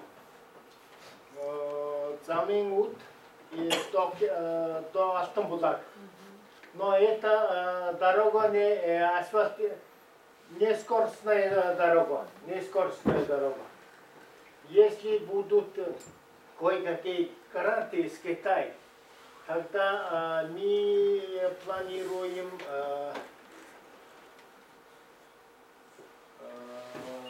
сделать концессию на эту дорогу. То есть это мы частным компаниям даем эту работу, они будут делать, построить эту дорогу, они некоторое время будут эксплуатировать, и за проезд они будут брать плату за проезд. Ну, до сих пор из-за неполучения гарантии со стороны Китая мы ждем. А вот у нас вот Керчена где-то 1 час тратится, чтобы автобус перешел и одна машина Николая. А вот если бы с Китаем, за какое время может один автобус пассажирам пройти? Ну, пускай, Это быстро. А? Быстро. Не час же, да? Да. У нас целый час уходит. И Это машина целый час здесь, проезжает. здесь А быстро это сколько минут? Примерно. Хорошо, конечно, так встретим. ну, просто там нет ожидания. Понимаете? И здесь, по-моему, это предприятие российских. Потому что, вы знаете, я много ездил в Европе. Через границу российскую тоже много ездил. Но там прямо без всяких причин пропускают. А и здесь стандарт совсем другой. И здесь сначала каждого проверяют, потом устанавливают код, и сколько мы можем привезти, какой объем, и что мы можем брать. Это только у нас здесь, в Бурятии. Только здесь. Поэтому я думаю, вам следует поставить этот вопрос перед Москвой. Пожаловаться на начальство таможни. Да. Само слово таможня. Это, как я знаю, нигде нету такого стандарта. Знаете, на российской границе. Я хочу немножко уточнить насчет того, что почему до сих пор железную дорогу не построили. 8 лет монголы спорили, какую колею. Вот тогда бывший, нынешний вот Батулга, президент, он был министром путей нашим, министром транспорта. Он там много раз приезжал Акунин, несколько раз приезжал в Нагатов.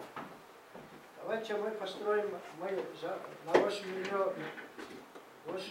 миллиардов долларов построим наши отдаленные вот эти месторождения. Взамен вы нам позволите принять участие в вашем проекте. Когда разогрелся вот этот спор, Батулга говорит, если по китайскому этому узкоколейному стандарту, когда китайские поезда с танками приедут, начал пугаться. А другие, значит, выступают напротив. Что за времена, когда вот китайцы вот, танки будут возить?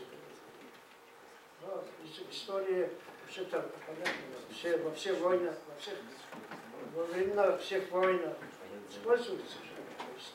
С одной стороны, Батулга прав, конечно. Но здесь чувствуется влияние России.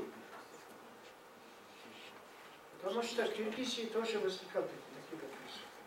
Не хотели, чтобы узкоколейка была. Тоже думали, если построить узкоколейку, то китайские танки будут разгружаться на Урале.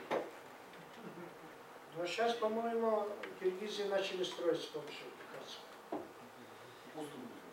Я не знаю, какую. Раз китайцы финансируют, значит. В Казахстане, кстати, они так дорогу сохранили. Но потом говорили, но там можно, как до сих пор, поднимают вагон и меняют колеса, да? А Сейчас вообще... китайские и европейские они колея одинаковые, да? Наверное, одинаково, потому что в Бресте тоже... Смотря какие европейские тоже, в Европе тоже разные есть. В Швеции там стандарт. Но в основном, да, с основными европейскими странами колея совпадают. Да, в Беларуси же меняли эти. Китайские Вот там одинаковые, да? Наверное, там меняют. Бресте, например, там поднимают и меняют, там на границе с Китаем тоже так делают.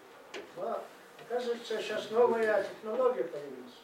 Незачем сейчас менять колеса. А колеса становятся то русскими, там регулируются. Ну, вот, таким образом, влияние по нашему проекту, мы же вот изучали именно влияние внешних факторов. Как раз на железной дороге вот было влияние и России, и Китая. Даже американцы поставили 2 локомотива по ихнему самому современнейшему. Но они там стоят уже сколько лет не используются. Это у нас Моготская железная дорога, это совместная. Это половина российская, половина это Моготская. Но когда Россия не разрешает, мы не можем ничего не делать. Мои коллеги только что сказали, что 2 локомотива, которые мы привезли из Китая, до сих пор и стоят. Наши русские друзья не хотят, чтобы эти локомотивы пользовались в нашей железной дороге.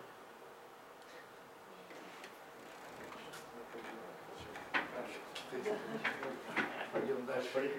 Все, так, друзья, давайте продолжим. Спасибо за доклад, за хорошую дискуссию. У нас на повестке 3-й доклад делает Эдем Ганданович Дакбаев. Название доклада «Монгольская молодежь и политика». Доклад несколько иного тематического характера, но я думаю, все имеет связь с вами. Я, наверное, лучше там стою. Как вам удобно? Можете здесь сесть, сесть здесь можно. А нет, мне же помогать будет. А? Вы же поможете, да? Я же здесь когда стоит человек рассказать. Бог видно. Не, нормально видно. Мама, всякий случай.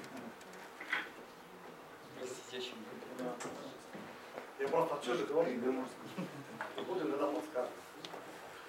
Ну, уважаемые коллеги, значит, мы в течение 3 лет, 2015 по 2017 год, реализовывали проект, который был поддержан грантом РФИ, вот номер там указан, значит, по теме общественное сознание современной молодежи. То есть мы хотели просто понять, о чем думает, что заботит, что волнует сегодня молодежь Монголии. Что интересно, инициатива была не только от нас, социологов, но я руководитель проекта. Макенди Галималаевич был участником у нас. Он еще не был директором тогда. Мог участвовать. Да, он не был тогда директором математики. Потому что там, ну дальше будет понятно, дальше там, ну вот мы хотели вот понять вот это явление. Ну и, конечно, определенное практическое значение она имела проект. Если мы приходили к каким-то определенным выводам, то можно было внести определенные рекомендации, в том числе международной политики России. Не знаю, насколько прислушиваются в результате наших исследований к нашим выводам, но мы должны делать свое дело, да? Должны делать свое дело. Дальше. Ну вот научная новизна, но не будем на этом, наверное, подробно останавливаться, понятно здесь, да? Идем дальше, задача у нас, идем дальше, ожидаемые результаты. Что мы хотели получить? Во-первых, мы хотели, первая цель, но она в этой последовательности указана. Первая цель была связана с тем, что, посмотрите, это же очень сложно. Вот как сделать так, чтобы молодежь, вот выявить общественное сознание молодежи такой огромной, на огромной территории, какой является Монголия. Это очень сложная была задача. Не случайно у нас были математики, информационщики, которые, ну я чуть позже скажу, которые вот предложили, собственно говоря, но мы считаем, что это новая методика, хотя, может быть, для молодежи она не такая уж новая. Дальше мы хотели получить данные о содержании тенденций в общественном сознании, получить определенные картину ценностных ориентаций, какие факторы, механизмы формирования вот этого общественного сознания. Но сегодня, наверное, больше будем говорить, поскольку тема обозначена молодежь, Монголия, политика, мы только ту часть возьмем, которая связана с политическим сознанием. Вот исполнители проекта здесь перечислены. Вот среди них и математики, и социологи. А с монгольской стороны Шутизм, официально это в заявке ректора фигурировал, и директор Института иностранных языков Тудел Подбаян. Но фактически там занимались 1-2 человека, поэтому значит, мы вот такой список представляем, он немножко короче. Так, дальше. Ну вот теперь вообще сознание, вот что мы понимаем под этим. Значит, под общественным сознанием мы, в принципе, вот, есть, конечно, у нас старое еще советское определение, вот потом следующий слайд, кстати, будет отражен, это понимаем. В целом мы в современных условиях считаем, что общественное сознание прежде всего система социальных знаний, ценностей, убеждений, на основе которой формируется устойчивое отношение людей к вопросам общественной жизнедеятельности. Ну, если проще говорить, это определенное общественное настроение,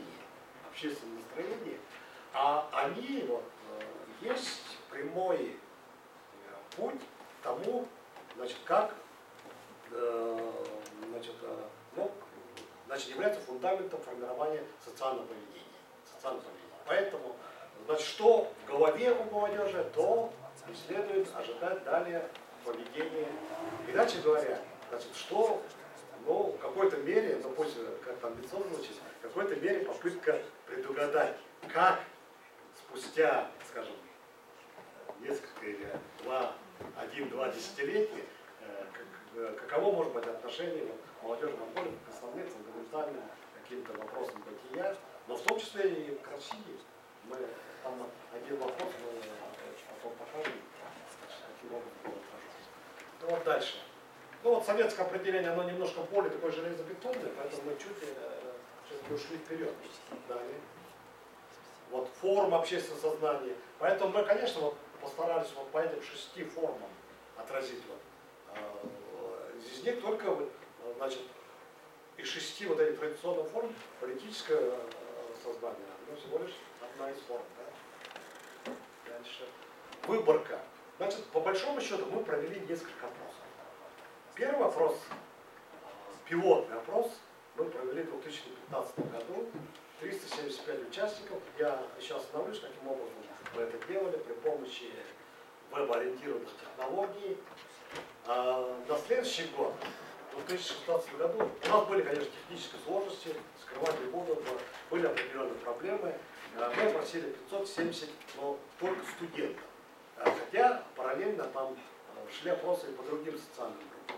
Ну а основные результаты мы в 2017 году получили, но получили там одновременно, подстраховались, одновременно и на бумажном носителе при помощи, скажем так, наших агентов. А если еще точнее, то аспирантов из Монголии, которые обучаются у нас в Брянском госуниверситете. И при этом, конечно же, мы использовали те же веб-ориентированные технологии, о чем я сейчас еще скажу. Так. Вот, собственно говоря, коротко, в чем суть методики сбора и хранения социологических данных. Методика предусматривает создание веб-интерфейса. Проще говоря, значит, я думаю, что молодежь, наверное, сразу видит, как это делается. В общем-то, мы получаем как бы агентов, да, которые в своем личном кабинете запрашивают промокоды. Вот дальше следующий, там, в принципе, вот это есть описание короткое. Значит, я задачу не ставлю, вот всю эту методику раскрыть, что смысл его вот в чем, да? Значит, есть агент, который раздает каждому респонденту промокод. Респондент авторизуется в системе, активизирует промокод и потом заполняет анкету. То есть, в принципе, она имеет неограниченные возможности. Вот сколько человек могут участвовать. А вот, скажем, оператор, ну наш человек, который здесь, он, в принципе, может вообще отбирать. Если эти по выборке не соответствуют, он их может удалять, то есть принимать только. Здесь есть, конечно, несколько таких нюансов. Вот, социологи прекрасно понимают. Некоторые могут поставить вопрос о, так сказать, чистоте. Насколько эта выборка генерализуема, насколько она соответствует там, параметрам и так далее. Но в целом она позволяет вот на таких территориально, ну, на таких больших территориях вот таким образом получать ответы на вопросы. Вот теперь переходим, наверное, вот к содержанию. Значит, это вопрос, который у нас был и в пилотном опросе, и в основном опросе. Кстати, мы еще проводили экспертный опрос с Иннокентием Гармовичем, дважды выезжали. Но их результаты мы сегодня приводить не будем. Значит, вот здесь первый вопрос мы, собственно говоря, вот это, так сказать, сами философские основы выявляем. Вот что понимает молодежь, значит, ну, как она считает, вот, каким должно быть основополагающее государственное устройство, что она понимает под понятием демократии, справедливость, равенство, каково отношение вот к этим понятиям. Ну вот здесь плохо видно, да? Я сам-то ничего не вижу. Значит, вот посмотрите, что, на ваш взгляд, должно быть основополагающим государственным устройством.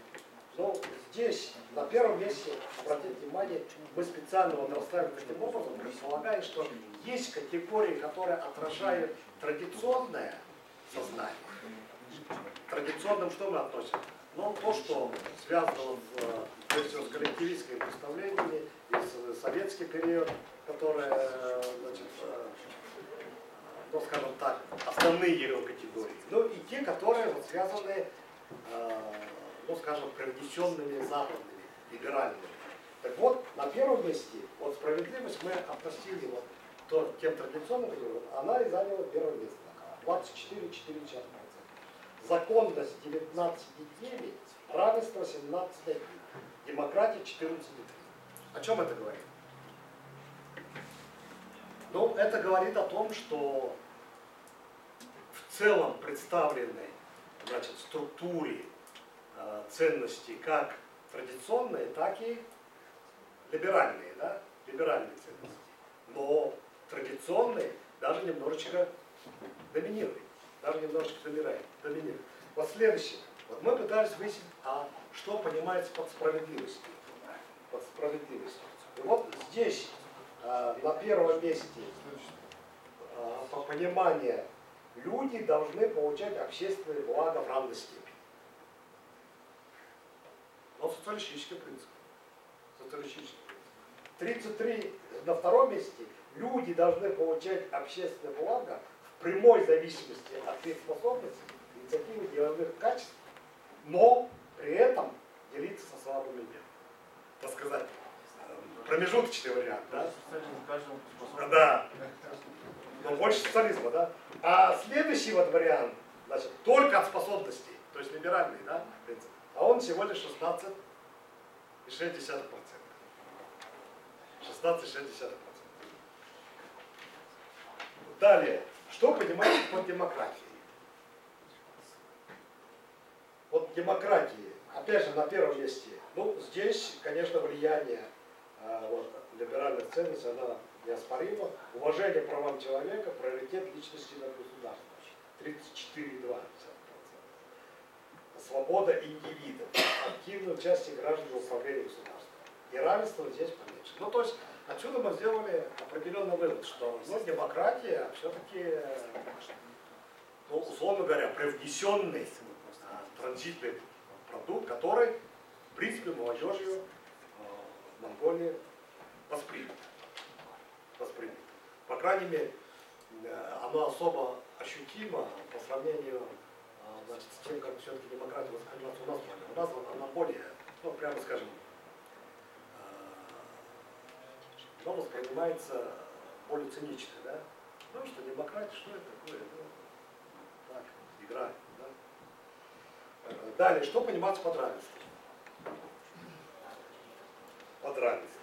Вот под равенством, прежде всего, 29,7% средний. Когда мы все равны только перед законом, а во всех других отношениях равенство будет. Но мы опять-таки видим, что в целом, конечно, идет вот смешение вот этих приоритетов, то есть, но, скажем так, здесь вот, наверное, больше вот влияние либеральных ценностей. Далее. Ну, контрольный вопрос. Согласны ли вы с утверждением, что ценности современного мира – это западные ценности? В большинстве своем, смотрите, вариант ответа какой. Да, они распространены, но не доминируют. А вот немного отстаем. Да, полностью согласны. Полностью согласны. Как бы полного, так сказать, безоговорочного понимания того, что современная ценности современного мира это западные ценности, тоже нет. Далее. Отношения государственных и политических институтов.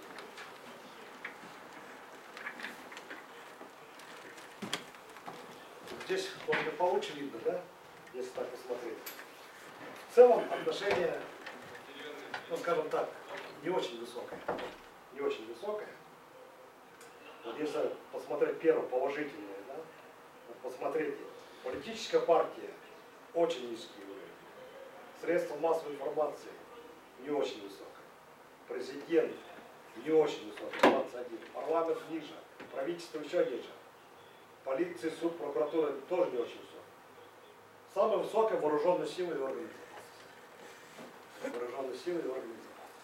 42 и 41%.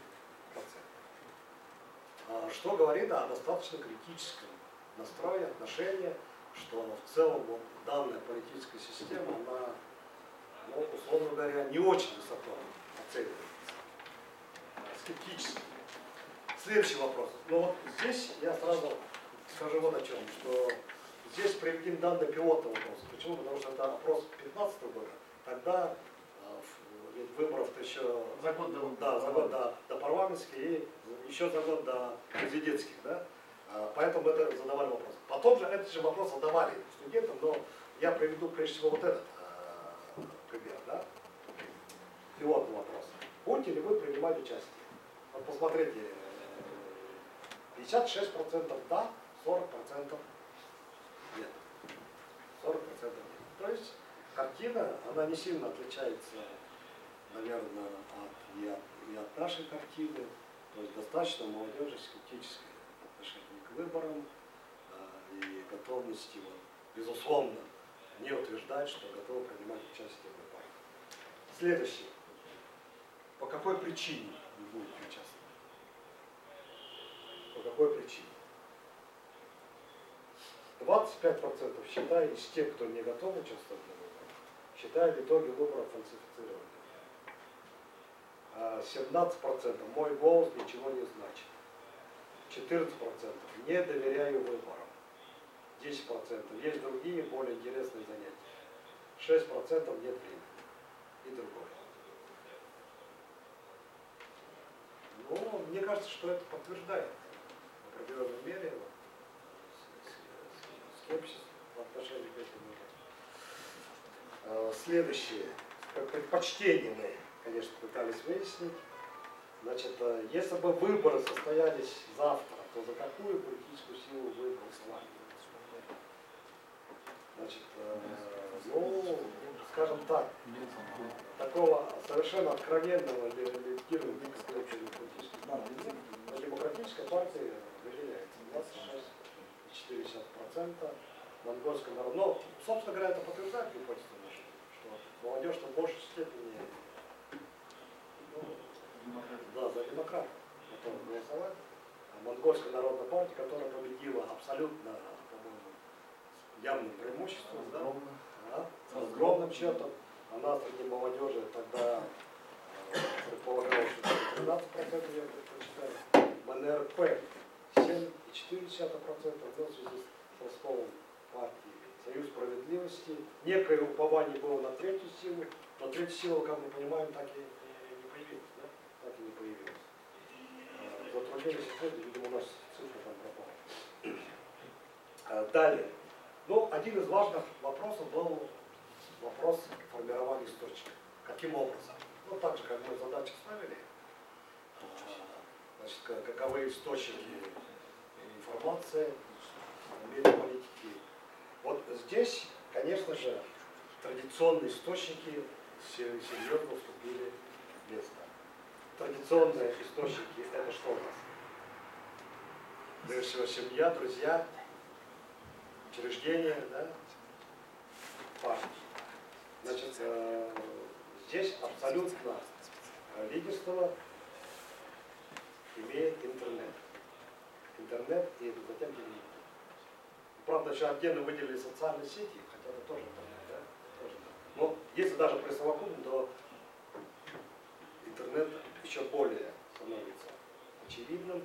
То есть формирование, с точки зрения формирования информации, а значит и формирования взглядов, убеждений, значит, традиционные источники теряют свои или традиционный механизм, так короче. Да, вот теперь вопрос о оценке современным монгольско-российским отношениям. Монгольско-российским отношениям. Значит, считает 24% происходит улучшение. 13% да, вполне удовлетворительно. 10%, 10,9% не вполне удовлетворительно. 6% находится в стагнации. И необходимо развивать абсолютно большинство форм. Ну, то есть полностью удовлетворение, конечно, это не. Хотя в целом-то достаточно такой позитивный взгляд. Так, еще один философский вопрос, но это не в том, конечно, порядке, какого мы задавали. Здесь я считал важно привести. Как вы думаете, есть ли место политики в нашей жизни? Почти наполовину, 46%. Да, 42% нет. И еще одни данные. Значит, уверены ли вы в том, что ваше общественное предложение учитывается в решении государственного организации? Насколько доверяете, да? Насколько существует обратная связь? Ну, да, 28%, нет, 50%. То есть в целом специфично. Ну и в заключение, некоторые выводы. Значит, в целом мы констатировали, что, исходя из структуры общественного сознания, что так же, как в большинстве, наверное, постсоциалистических стран, превалируют ценности, так называемые смешанные, доминирует из традиционных ценностей понятие равенства, ну а лишь затем следует свобода, безопасность, демократия. То есть происходит здесь определенный микс, смешение. Да? Либеральное понимание свободы наслаивается на традиционное, что нужно больше, то есть общество чего? Больше равенства и справедливости. Но при этом хочет западной демократии. Второе, значит, это касаемо только политики. Мы не берем в целом, значит, по всем другим параметрам. Молодежь испытывает большое недоверие, прежде всего, к политическим партиям. Очень низкий рейтинг. Причем это не только в этом исследовании, но и в ряде других постсредах. В общем-то, я еще нигде не видел, чтобы было очень высокое доверие и так далее. Не очень высоко доверие и президенту, и правительству, и парламенту, и средствам массовой информации, что общественное, что в целом, конечно, свидетельствует о определенном кризисе и в целом политической системы, ну, то есть что-то надо в ней улучшать. Да? Но и в целом, здесь я не приводил примеры, а опросы показали, что в целом и морали, состояние нравственности тоже отношения считаются не кризисными. Ну и, значит, что касается вот механизмов влияния, здесь, конечно, сдвигов произошло больше. Значит, традиционные элементы, друзья, родственники, близкие люди, с которыми повседневно общаются люди, меньше влияют на политические создания, а в большей степени становится, как я уже сказал, интернет, ну, вот таким образом. Значит, я вам представил, коротко, результаты мысли. Ну, в целом, что нужно сказать? Еще один вывод, конечно, мы здесь не указали. Значит, когда мы вот выявляли, да, это смешанное сознание, значит, но мы ведь много спрашивали и других вопросов задавали. Например, какие фильмы вы предпочитаете смотреть, какие, значит, куда бы вы хотели бы поехать работать. Здесь, конечно, абсолютное, да, или учиться, да, абсолютное, значит, доминирование западной страны. Фильмы корейские. Корейские, но мы тоже по нашей классификации, они тоже относятся к западным, как и японские, учитывая, значит. И здесь вот у нас состоялось несколько бесед, в том числе и в институте русского языка, здесь, в общем-то, смысл был понятен. Значит, в чем причина? Да? Причина не в том, что не воспринимается там какие-то ценности российские, да, или ее, значит, или она вызывает отторжение. Причина до банальности простая. Значит, где вы, где ваше участие, значит, что вы нам сегодня готовы предложить для того, чтобы вы стали привлекательными. Вот мы спрашивали, а почему у вас мода там корейская, ну, условно говоря, та же, как корейцы, вы там волосы красите, да, пытаетесь одеваться. Значит, ответ примерно такой, ну, это вот стильно, модно, оттуда, значит, идет вот музыка и так далее. Значит, а как вы к России относитесь? А у вас что есть такое? Звучал примерно такой вопрос. То есть здесь причина, в общем-то, не в цивилизационном плане, что нет восприятия, да, что нет какого-то негативного, там, непреодолимого отношения. А проблема в том, что работа, да, проблема у нас. Да. В плане, да, реализации. Да. Ну что-то предлагать, это молодой приходится. Предложите фильмы определенных производств, предложите моду, предложите музыку, что-то еще предложите, да. Значит, такое, которое бы, значит, могло бы заинтересовать. Поэтому мне кажется, что вот здесь есть экономическая сторона, но экономика-то она более ведь прагматическая вещь. Там же все-таки сами потребности определенные, экономические, торговые, они диктуют, все-таки там есть определенная такая логика. Но здесь я логики вообще не вижу.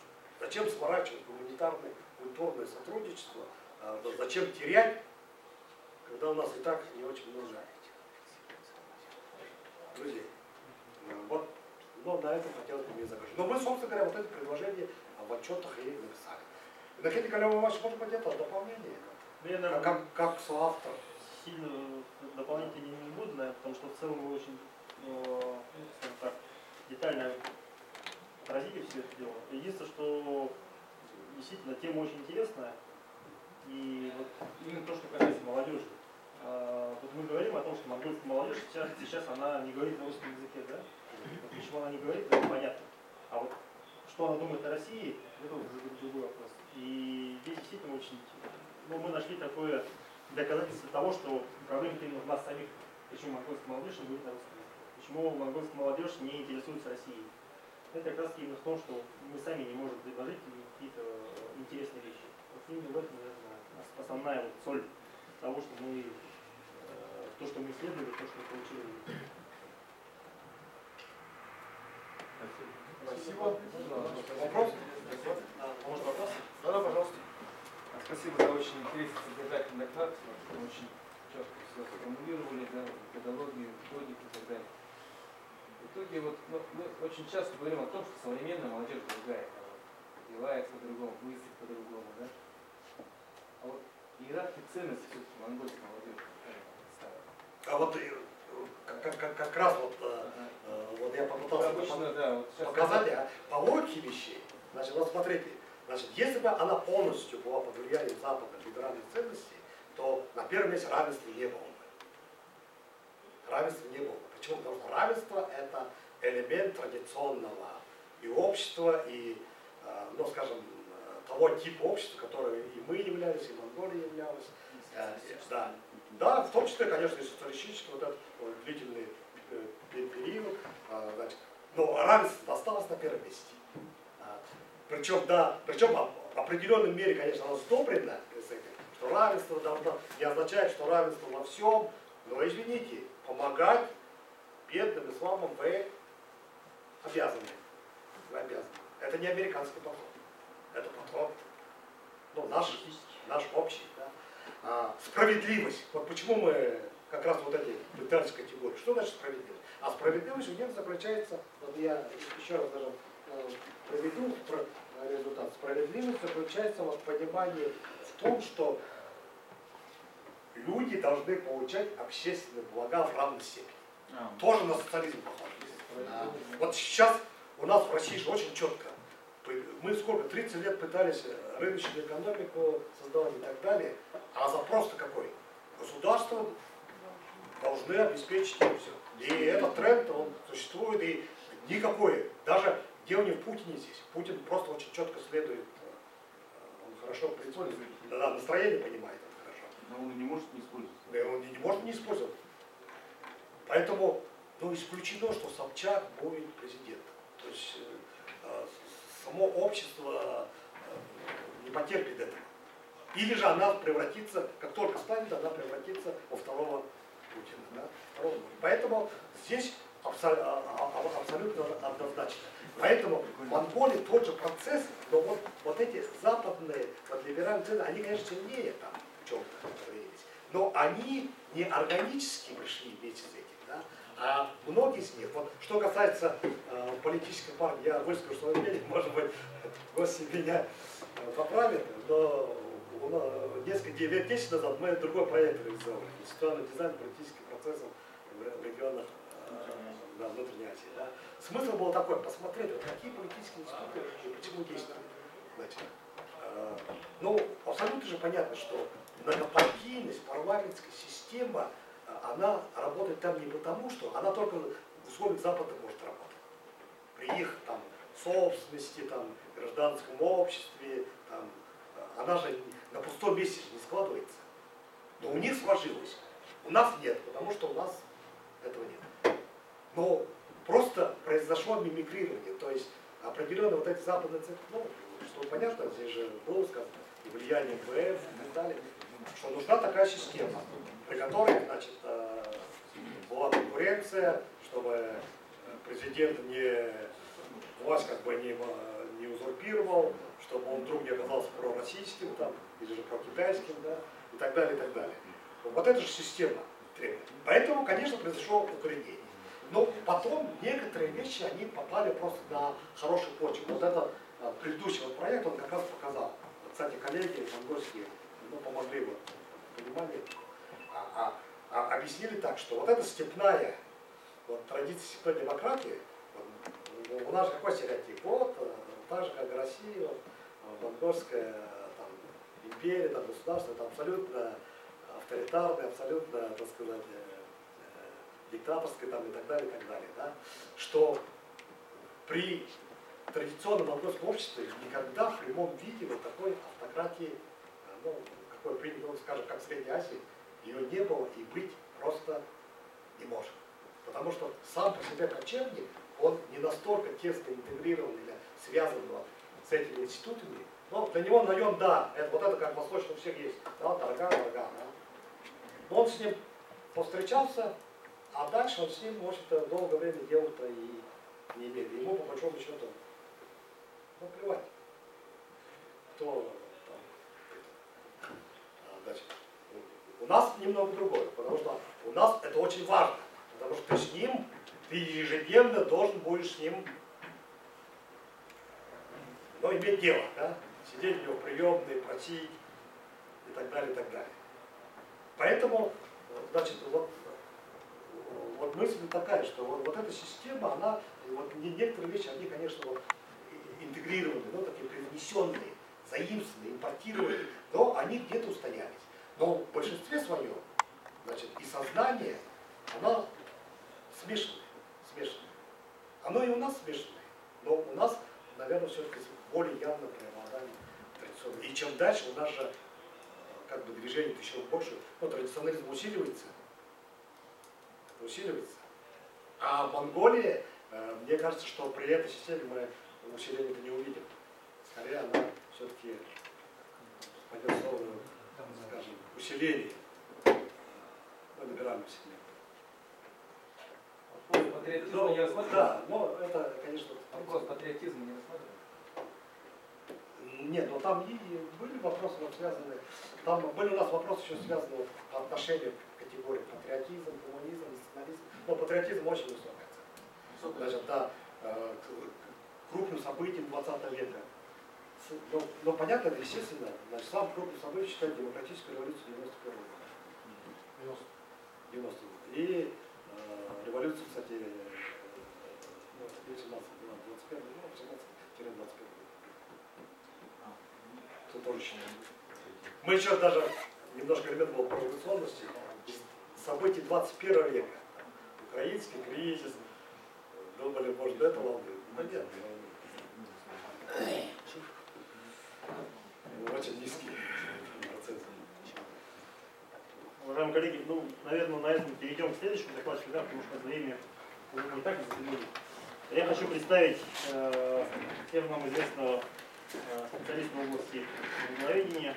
Это Владимир Александрович Родионов, доцент кафедры истории и генеалогии Старонади Восточного института Бурятского областного университета. Тоже вот, исходя из вот текста доклада, ну и содержания, руководитель одного из грантовых проектов РГНР Free. Тема сегодняшнего доклада — это китайские факты в современном политическом процессе в Монголии. Пожалуйста, Николай. Спасибо.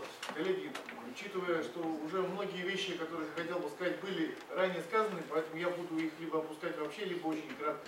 То есть, чтобы самую суть своего доклада отразить сегодня, я вот поговорю о наиболее важных вещах. Повел следующий слайд. В общем-то, тут очевидные вещи. Китай — это самый большой, самый широко представленный, в том числе с точки зрения протяженности границы сосед Монголии, поэтому уже в силу этого обстоятельства он не может быть неважным фактором жизни Монголии. Тут на данном слайде показана просто очень краткая хронология нормализации отношений между странами, когда в 90-е годы они стали, собственно, добрососедскими в реальном понимании этого слова, а уже к началу 21 века превратились в характер стратегического партнерства. Следующий слайд. Вот это, собственно, апофеоз этого развития отношений на высшем уровне. Это августовский визит в 2014 году президента, точнее представителя КНР Си Цзиньпиня в Монголию, где было подписано множество важных соглашений. Следующий слайд. Кроме двустороннего формата активно развивается трехсторонний формат с участием, в том числе, Монголии и Китая в рамках, в том числе, структур ШОС. Следующий. И воплощением попытки реализации этого трехстороннего формата является уже известный, много раз проговоренный проект по созданию экономических коридоров, в том числе через территорию Монголии. Следующий слайд. Ну, собственно, эта карта показывает варианты, точнее не варианты, а разницу между тем, что существует сейчас в торговле между Россией и Китаем, и то, что может быть осуществлено, если будет модернизировано УБЖД, то есть когда Монголия превратится в транзитную территорию. Следующий слайд. С точки зрения динамики торгово-экономического сотрудничества тоже мы наблюдаем поступательное развитие. Эта таблица показывает, насколько с 90-го года общий товарооборот увеличился, хотя здесь данные за 2014 год. На самом деле коллеги сегодня демонстрировали данные более свежие за 2017 год, и там только мы наблюдаем абсолютный рост торговли между Монголией и Китаем. Дальше. На этой диаграмме довольно явно можно увидеть, ярко проследить рост удельного веса Китая во внешней торговле Монголии. Вы тоже видите, что уже в 2014 году он составлял более 60%, хотя в 2090 году не превышал еще 2%. Скачок ощутимый. Та же самая картина наблюдается в сфере прямых иностранных инвестиций, начиная с 90-го года и заканчивая 2014 годом. В процентном отношении китайские инвестиции почти половину от всех иностранных занимает. Последние годы, благодаря инвестициям Канады, Британии в проект «Авиаколбой», их доля несколько увеличилась, что в целом не мешает лидерству Китая в этой сфере. Дальше. Помимо экономики, Китай активно занимается тем, что принято обозначать как мягкая сила. Тоже здесь не буду много говорить, потому что кое-что уже было сказано, а кое-что и довольно широко известно.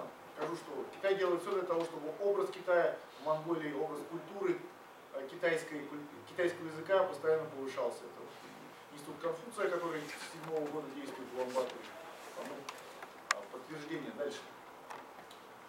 Кроме того, для Монголии стратегия Пекина в целом должна быть крайне благоприятной, выглядеть благоприятной. Почему? Потому что Китай в отношении Монголии, так же как и в отношении всего другого мира, использует следующую стратегию. Он подчеркнуто дистанцируется от оценок монгольского внутриполитического процесса и отношений Улан-Батора с третьими странами. То есть китайская сторона официально говорит, нам все равно, какого цвета кошка, главное, чтобы она ловила мышей. Это слова Дэн Сяопина, которые воплощаются в жизнь стратегии Китая. Кроме того, китайское руководство готово сотрудничать со всеми политическими партиями, которые в тот или иной момент находятся у власти в Монголии. Неважно, демократы это или народники. В данном случае не делаются какие-то различия. И в целом, опять же, руководство КНР подчеркивает, что акцент в отношении с Монголией делается на торгово-экономических связях. Дальше. Однако, вот несмотря на всю эту позитивную картину и поступательный рост присутствия Китая в Монголии, есть факт, который нельзя игнорировать. Перед вами данные социологического опроса, которые проводит фонд Санкт-Морал, это самый известный, наверное, монгольский социологический фонд, который ежегодно опрашивает население страны по тем или иным вопросам. На вопрос о том, какая из стран считается наиболее желаемым партнером для Монголии, с большим отрывом ежегодно лидирует Монголия, более половины респондентов. Прошу прощения, Россия, да. Россия, то есть более половины респондентов ставит именно Россию в качестве желанного партнера. И вот на этом фоне Китай далеко не лидер, мягко говоря, а если говорить более точно, он занимает всегда последние места, уступая в этом отношении таким странам, как США и Япония. Следующий слайд. Вот теперь попытаюсь разобраться, почему, очень кратенько, да, в чем причина этого. На самом деле тут очень много причин, можно их на следующей категории разделить. Первая причина это историческая память или образы Китая и китайцев, которые остались у монголов в ходе исторического взаимодействия с этой цивилизацией и, как правило, преобладают именно негативные образы. Я напомню, что только крупных войн, которые вели монголы, начиная с Чингисхана и заканчивая 20 веком, с Китаем насчитывается более 10, не говоря уже о каких-то более локальных, приграничных стычках и так далее. Кроме того, негативное отношение к Китаю связано не только с далеким историческим прошлым, но и с периодом социализма, то есть периодом, который застали многие живущие ныне монголы, когда в условиях конфронтации между Москвой и Пекином Улан-Батор занял жестко позицию промосковскую, то есть просоветскую, и, конечно же, это тоже негативно сказывалось на образе Китая и китайцев в Монголии. Эпоха Цинвала, в первую очередь, и так далее. Следующий слайд.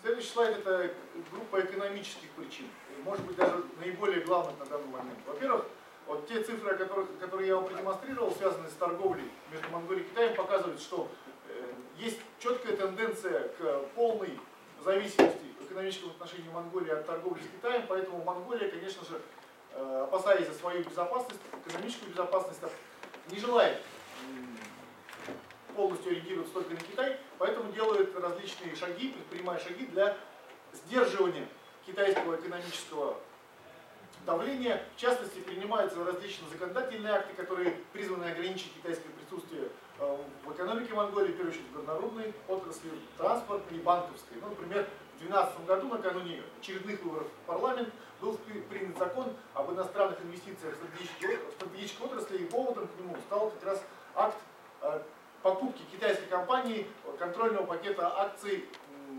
крупного угольного месторождения. Данная сделка была заблокирована, и как ответ, почти как следствие этого был принят закон, который во многом был признан неофициально антикитайским в этом свете. И таких случаев можно много вспомнить. Вот сегодня упоминалась инициатива нынешнего президента Монголии, тогда еще министра транспорта Батуги, о том, что широкая колея – это патриотичная колея, соответственно, узкая колея, это прокитайская, соответственно, опасная. Казалось бы, где-то может быть это утрированная вещь, но это отражает опасения и страхи населения Монголии. Дальше. Еще одна проблема, это проблема китайских мигрантов, ну или в целом проблема демографического давления. Мы понимаем, что Монголия с ее 3 миллионами на фоне миллиардного Китая, это капля в море, поэтому, конечно, подспудно монгольское население опасается наплыва китайцев, растворения в китайцах. И вот квинтэссенцией этого вопроса является вопрос о нелегальных мигрантах, китайских мигрантов, которые трудятся в Монголии на стройках, на горнорудных предприятиях, на шахтах различных и так далее. И вот перед вами фотография. Несколько лет назад был такой случай в Монголии, когда монгольские активисты собрали китайских рабочих, которых они объявили нелегальными, и требовали их депортации из страны. Хотя, кстати, потом выяснилось, что они-то были легальны. Да. Да. Ну, факт остается фактом. Проблема такая есть. Следующий слайд. Не последнюю роль, не последнее место в проблеме монголо-китайских отношений, конечно, имеет религиозный фактор, первый фактор Далай-ламы. И тому яркий пример, последние события, ноябрьский визит 2016 года духовного иерарха буддистов в Монголии, который был очень негативно воспринят Китаем. Китай временно заморозил многие совместно с Монголией проекты и дал понять монгольской стороне, что он крайне что Китай крайне недоволен этим, и это даже заставило на тот момент министра иностранных дел Монголии выступить с заявлением, в котором он пообещал впредь не допускать подобных визитов Далай-ламы в Монголию. Следующий слайд.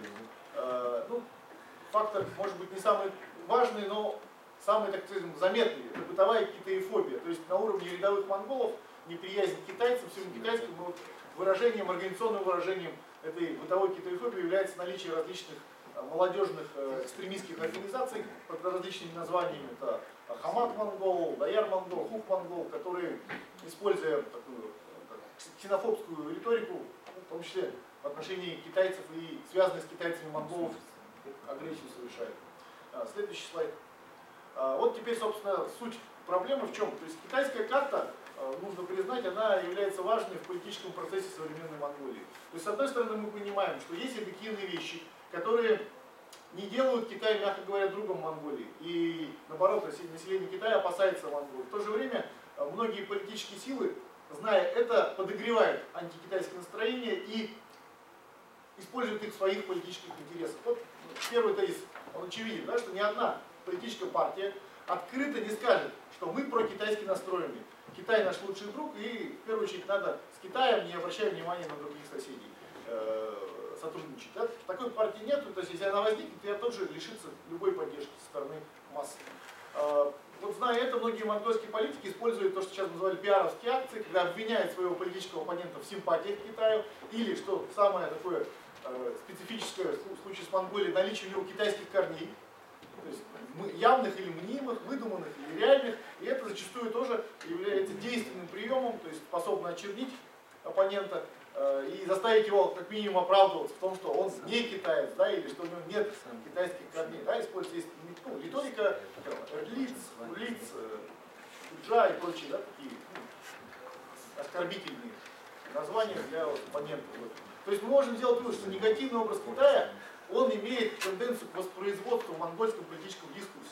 То есть это механизм, который сам себя воспроизводит постоянно. И в этом смысле ни одна мера китайского руководства по улучшению своего образа не имеет хорошего, высокого эффекта. Да. Потому что все это обламывается, да, об скалу вот этого неприятия. Следующий слайд.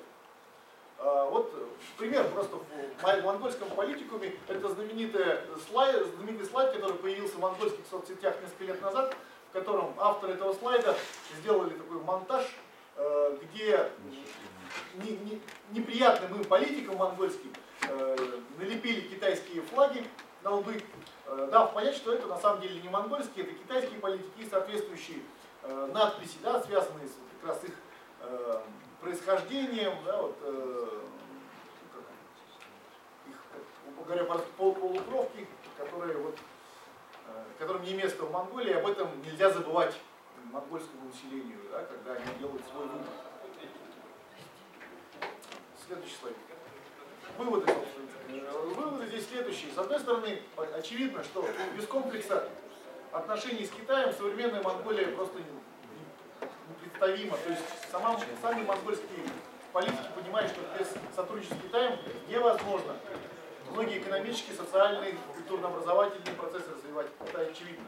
С другой стороны, тот негативный образ Китая, о котором я рассказал, он объективно сдерживает Монголию от односторонней ориентации на Китай, несмотря на все дивиденды от экономического развития. И это, конечно же, является удобным ресурсом для решения внутриполитических задач. Ну и последний вывод, который он косвенно связан с темой сегодняшнего доклада, но без него тоже нельзя. Именно данное обстоятельство, то есть страх Китая или страх перед Китаем, объективно стимулирует сохранение интереса Монголии к отношениям с различными странами, то, что называют сосед, но прежде всего все-таки с Россией, потому что это единственная страна, которая кроме Китая имеет общую границу с Монголией. Более того, образ России наоборот связан с тем, что это была защитница традиционная от внешних угроз, прежде со стороны Китая. Поэтому, конечно, нашей стране необходимо этот факт иметь в виду и правильно его использовать, потому что мы не можем использовать его откровенно негативируя Китай, потому что сейчас в России не те условия, не те обстоятельства. Китай наш также стратегический партнер, поэтому здесь нужна более мягкая задача. Да, более тонкая. Ну, все может прийти к этому, да.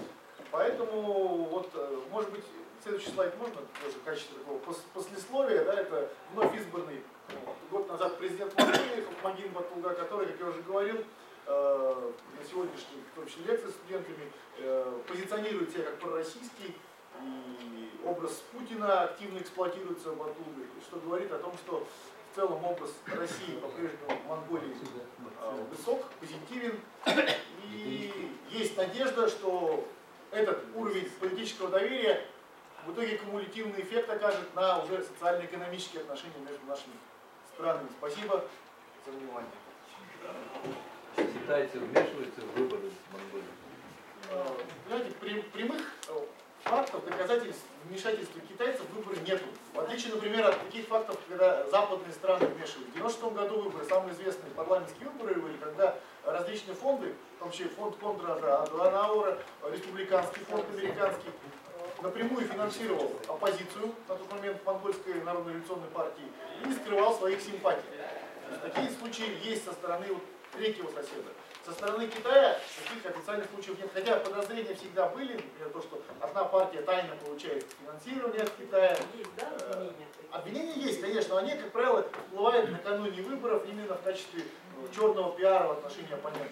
Причем самое интересное, они нет, официальных фактов зафиксированных, я, по крайней мере, таких не помню. Может быть, наши монгольские коллеги меня поправят, но таких вот факт, что кандидат в депутаты Урала или кандидат в президенты получил от китайцев официально деньги и Это было доказано. да, это было доказано, это было стало основанием для его снятия, потому Или даже просто поддержку какую-нибудь, просто словесную, да. даже такого не было. Ну, то есть со стороны китайцев? Ну да. Я говорю, Китай в этом смысле он дистанцируется. То есть ни один официальный представитель Китая не скажет, что мы, да, или нам хотелось бы, чтобы победил вот этот.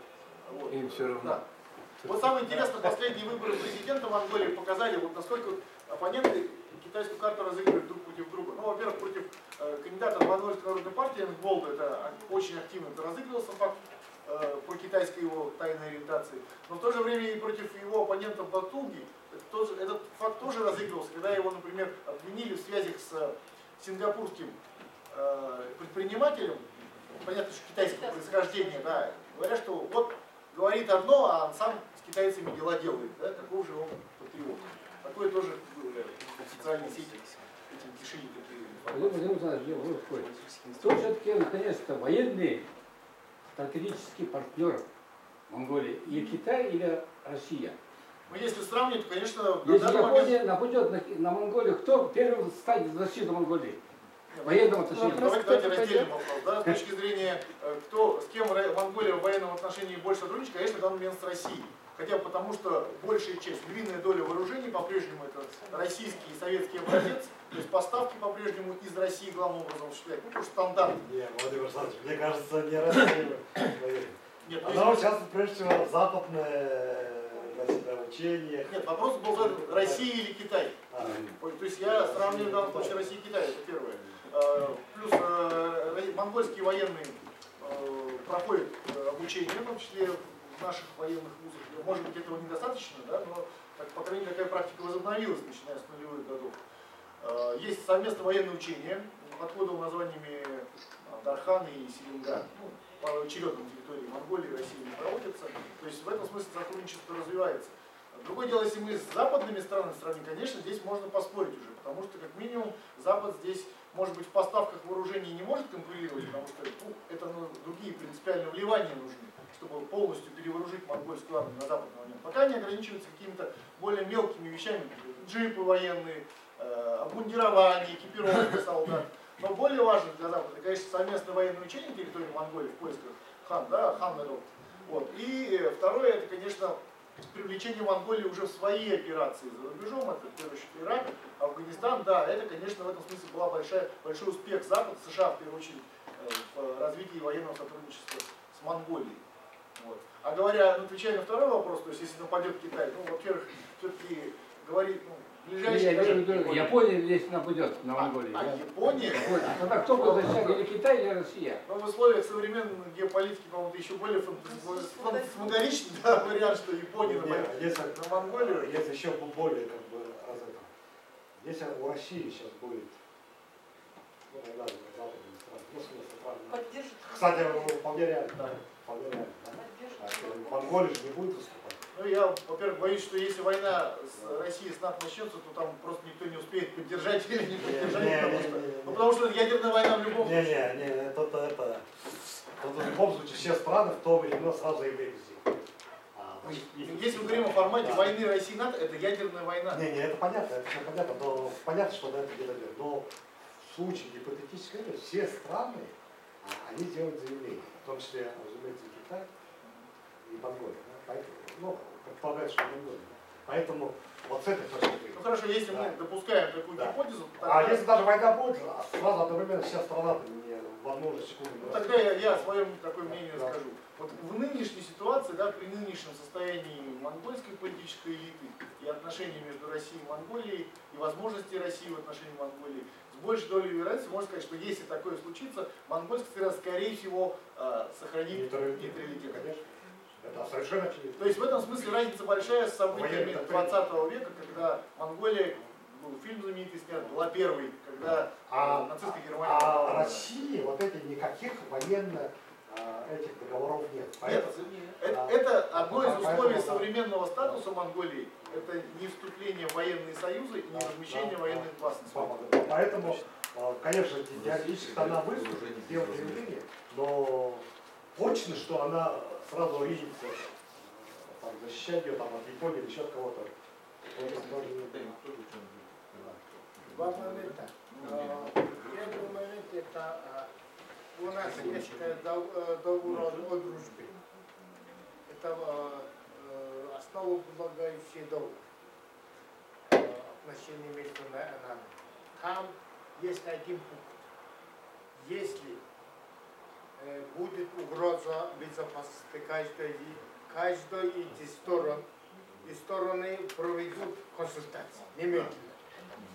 Это существует. С Китаем этого нет. В договоре с Китаем. Во-вторых, если оборонной доктрине России, там есть один пункт. Если будет угроза, военная угроза на граждан компании и России, Россия может использовать и свои вооруженные силы. Может защититься, включая вооруженные силы. Поэтому, если что-то будет, у нас есть канал, чтобы обсуждать этот вопрос и формировать и свои... Это все обсуждать. Императивно, что обязано выступить. Да, в этом смысле можно сравнить с пунктом договора 1966 года между СССР и МНР, в котором... Поэтому я же говорю, чисто военного стратегического партнерства нет. В случае, если какая-то третья страна нападает, другая сторона обязуется тут же прийти на помощь. Да. В 1966 году так было. Я прошу простить.